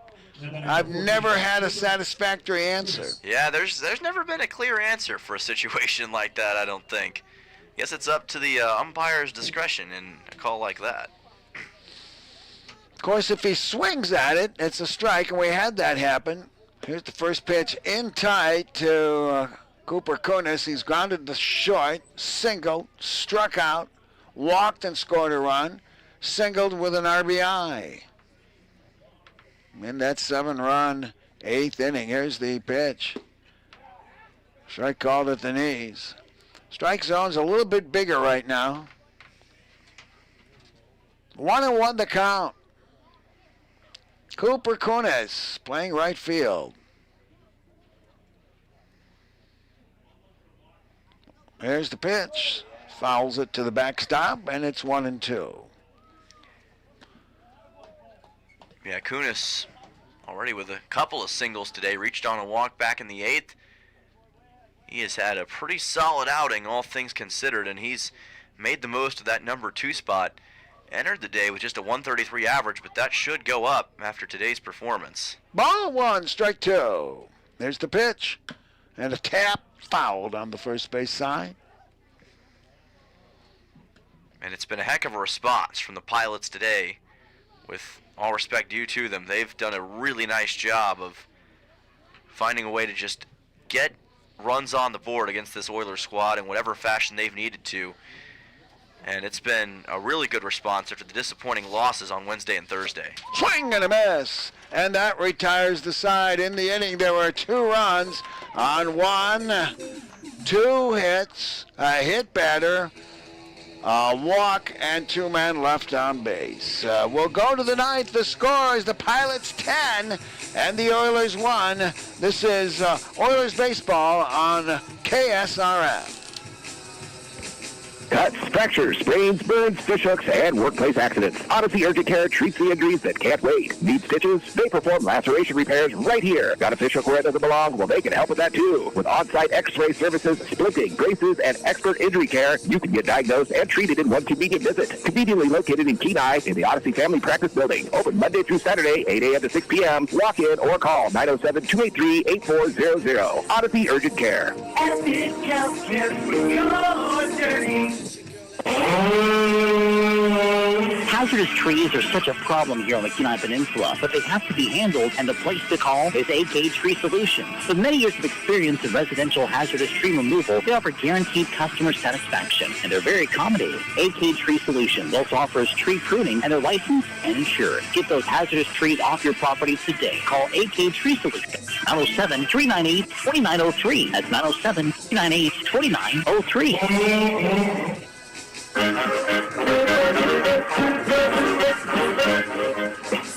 Welcome back. This is Oilers Baseball here on YouTube. Dylan Simmons joining you here on this Friday evening, and we are approaching the bottom half of this 9th inning with the score Anchorage 10, Peninsula just 1 run. So time will tell as to whether or not the Oilers can make some significant dents in this Glacier Pilots roster, but right now it has become a really tough deficit for the Oilers to overcome. 9 runs separate the Glacier Pilots and the Oilers right now. Garrison Jones will lead off here in the bottom half of the 9th. 6, 7, and 8 due up. 10 total hits for the Glacier Pilots, 8 for the Oilers on the Three Bears Alaska scoreboard. So Jones will get the first crack at the lineup here. It is still Grayson Osmond who is at the plate, as this pitch is going to come in a little bit low. Count goes to 1-0. And of course, stay tuned for our KSRM postgame show. Oilers postgame show, where we'll interview a couple players from Peninsula about today's action, and we'll preview tomorrow's game as that pitch comes in for a strike. Count goes to 1-1. Looking strike on Garrison Jones, who's searching for his first hit of the game, has struck out once and grounded out a couple times. Starting center fielder today for Peninsula, and watches a fastball go by for a strike. Count moves to 1-2. It is 9:36 Alaska time, so this game now at a little over 3 hours total. Pilots trying to get their first win in this ballpark in 3 years. Ground ball to the right side, picked up by the second baseman Dotson. Throws on to first, and that will be a 4-3. That will take out Garrison Jones. 1 down here in the bottom half of the 9th inning. So that'll send on Carson McCormick for the Oilers, number 7 man in the order against Grayson Osmond. McCormick, so far today, has been pretty solid. Already a couple singles for Peninsula back in the 4th as well as the 6th innings, or 5th inning rather, for Peninsula, 3rd and 5th. Read the scoreboard wrong. You know, everybody else in my family has to wear glasses except me, but I'm wondering if and when the time's going to come when I may have to invest in some myself so I can tell you the right stats. 0-1 pitch coming up. McCormick ground ball through the left side for a base hit. What a day for the man from Allen Community College. That is his 3rd hit as he gets a single here in the bottom half of the 9th inning on an 0-1 count with 1 out. That will bring on the next man in the order for Peninsula. After McCormick's hit, it is Sammy Lopez who makes his way to the plate. And we'll see if the Oilers can get a little bit of offense sparked here in just a moment.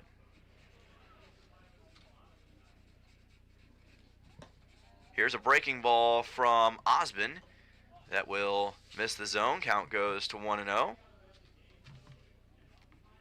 Check it, Oakley got the first 2 hits. My apologies for that. Forgot that, of course, McCormick came in as a pinch hitter later in the game, so he gets a hit in this contest. Hey, it was a great game for their catchers. It was a great game for their catchers. Yeah. Again, forgot about Reed subbing out earlier because of injuries that he possibly sustaining. We'll hope that Oakley's okay. Count goes to 2-0. As this pitch comes in a little bit high, and that'll bring the count to 3-0, and a chance possibly for Lopez to get on first base here. Ankles and wrists are funny. You can play through them, and then later on you find out it was more serious than you realized. A lot of complicated bones in that area of the body. There are, certainly. There's more bones in the wrist and feet than there are any other spot in the body, if I'm not mistaken. Not that I'm an anatomy expert, but that's one part of anatomy class that I do remember distinctly. I think I'm in the same boat with you. Here's a ground ball fouled to the right of the first base bag. Well, that was a check swing foul. And famous check swing hits. Oh, man. You could go on a long time about that.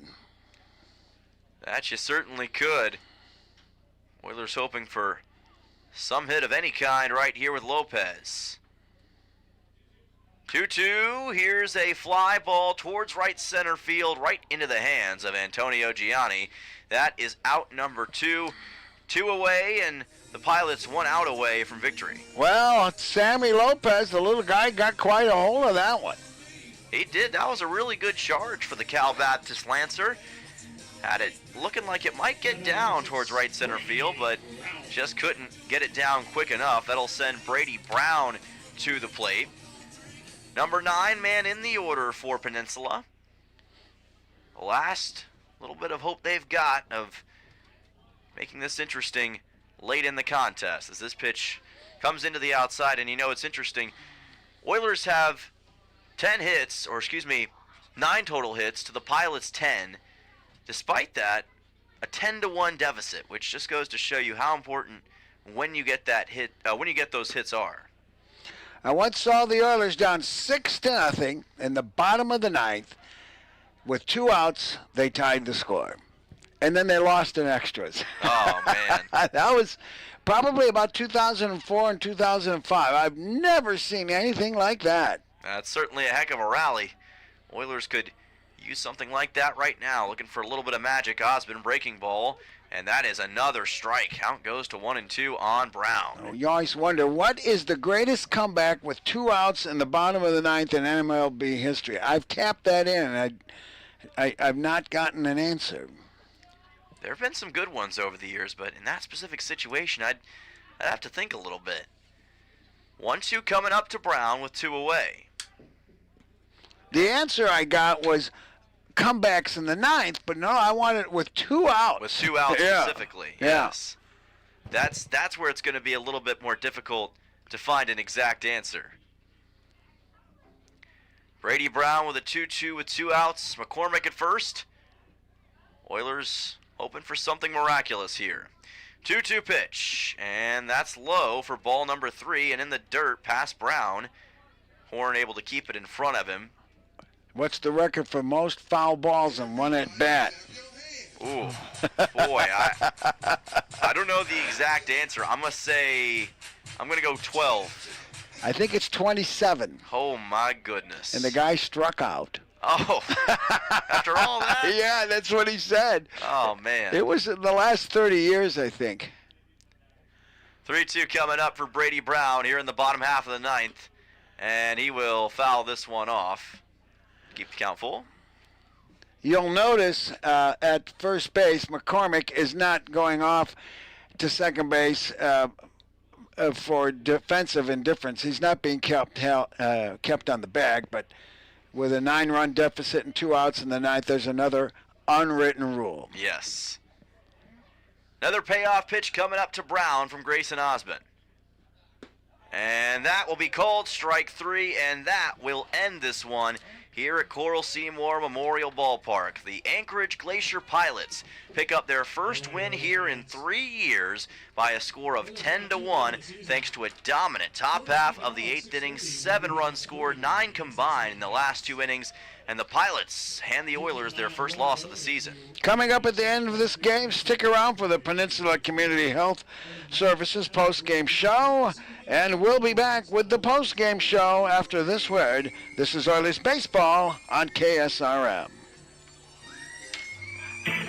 Got a toothache? PCHS is bringing back emergency dental services in Kenai. Patients are evaluated each morning starting at 7:45 with treatment available until 9 Monday through Friday. Patients will be seen in order of urgency. It's fast, focused care when you need it most. Don't wait through the pain. Get the help you need right when you need it. For more information, call 907-262-3119. Peninsula Community Health Services.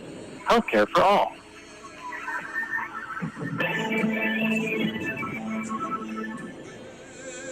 When trying to find a dentist, it can be challenging, and Ridgeway Family Dentistry knows this. Ridgeway is a new state-of-the-art facility offering you pain-free dentistry and is family-friendly. Even if you don't have time to have multiple appointments, Ridgeway Family Dentistry can complete all your treatment in one easy visit. At Ridgeway Family Dentistry, they know how important it is to have a smile and know how that can change your life. For your next dental appointment, call Ridgeway Family Dentistry at 262-8404.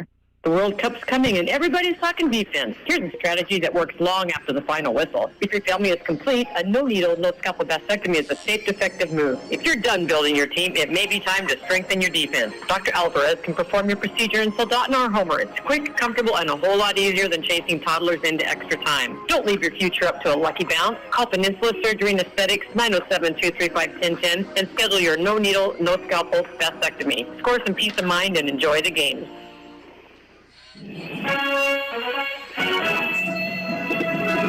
Brought to you by Peninsula Community Health Services and State Farm agent Christy Babcock with today's recaps and on-field interviews. Let's return to the field on KSRM. Welcome to the Oilers postgame show presented by Peninsula Community Health Services.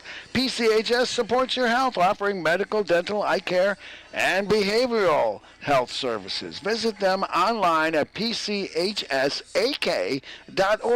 or call and schedule an appointment today at 907-262-3119. That's 262-3119. For the Anchorage Glacier Pilots, they have 10 runs on 10 hits, no errors, 10 men left on base. The Oilers 1 run on a home run to tie the game at 1-1 in the 6th inning on 9 hits, but 3 errors, and they were costly, and they left 8 men on base. So we're hoping to have an interview here, but we can philosophically look at this game. Baseball, you can win 10-1 one day and lose 10-1 the next. It's not that unusual, and sometimes the ball just is not going to do what the pitcher wants. I have to say that Tharnish was, I think that's where I might have affected everybody on the bench. He fell down, then he walked, and then he balked. And I think they properly got him off the hill there, but it just didn't stop after that.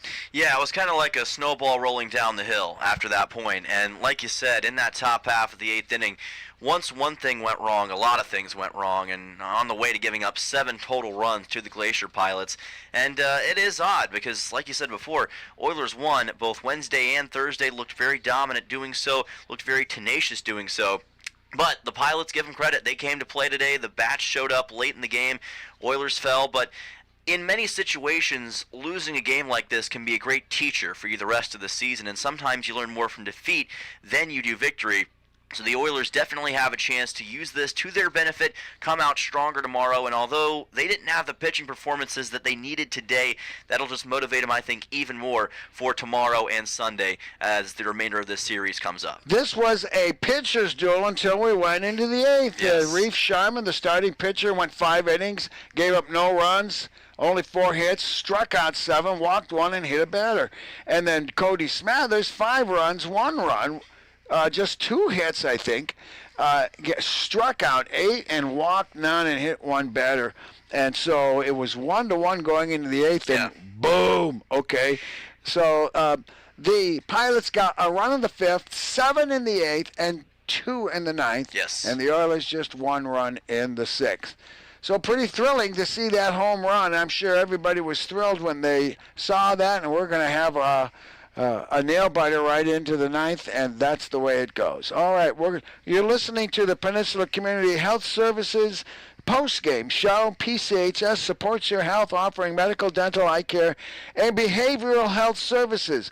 Visit them today or schedule an appointment. Go to pchsak.org or give them a call at 262-3119. We're hoping to get an interview here, but sometimes it's a long walk, and the coach wants to keep the kids in a huddle. We'll see what happens. We'll be back in 90 seconds. This is Oilers Baseball on KSRM. When you've been involved in a car accident, getting healthy is the most important thing. Having an advocate that can go out and get a full and fair recovery for you should not be something that you have to worry about. When people have been injured and suffered catastrophic injury or huge medical bills, other insurance companies can come and try to reduce your recovery. It's imperative to have someone that knows how to fight with these insurance adjusters look out for your interests. At Earhart, Elsner, and Cooley, we want to add value to your case to ensure a maximal fair recovery. Hello, I'm Marty Hansen, owner and manager of Eyewear Express. Have you ever bought new glasses for your little darling and they're lost or twisted into a figure 8 before you even get home or take that first picture? Well, if you got them at Eyewear Express, we'll replace the frame for free. Let me say that again. If they lose or break the frame, we'll replace it for free. So relax and expect the best from Eyewear Express in the Peninsula Center Mall, Soldotna. 260-9199. Hi, this is Justin Rutherford. There's nothing like a small town. It's real community. And that's one of the reasons I'm raising my family here. It's also why I own and operate Soldotna Professional Pharmacy, because I believe a small town pharmacy is where people get the best care. Our customers aren't just customers, you're our friends and neighbors. Stop by at 299 North Binkley in Soldotna for hometown friendly service. I'm Justin Ruffridge, and I'm here to serve you.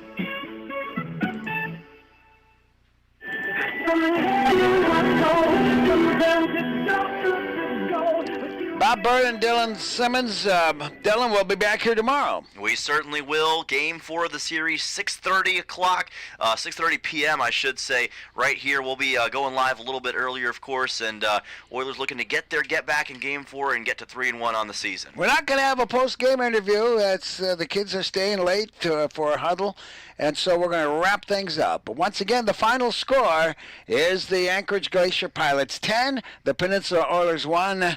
For Race back at the studio, and for Dylan Simmons, this is Bob Bird saying thank you for letting my voice be your eyes. Good night, everybody.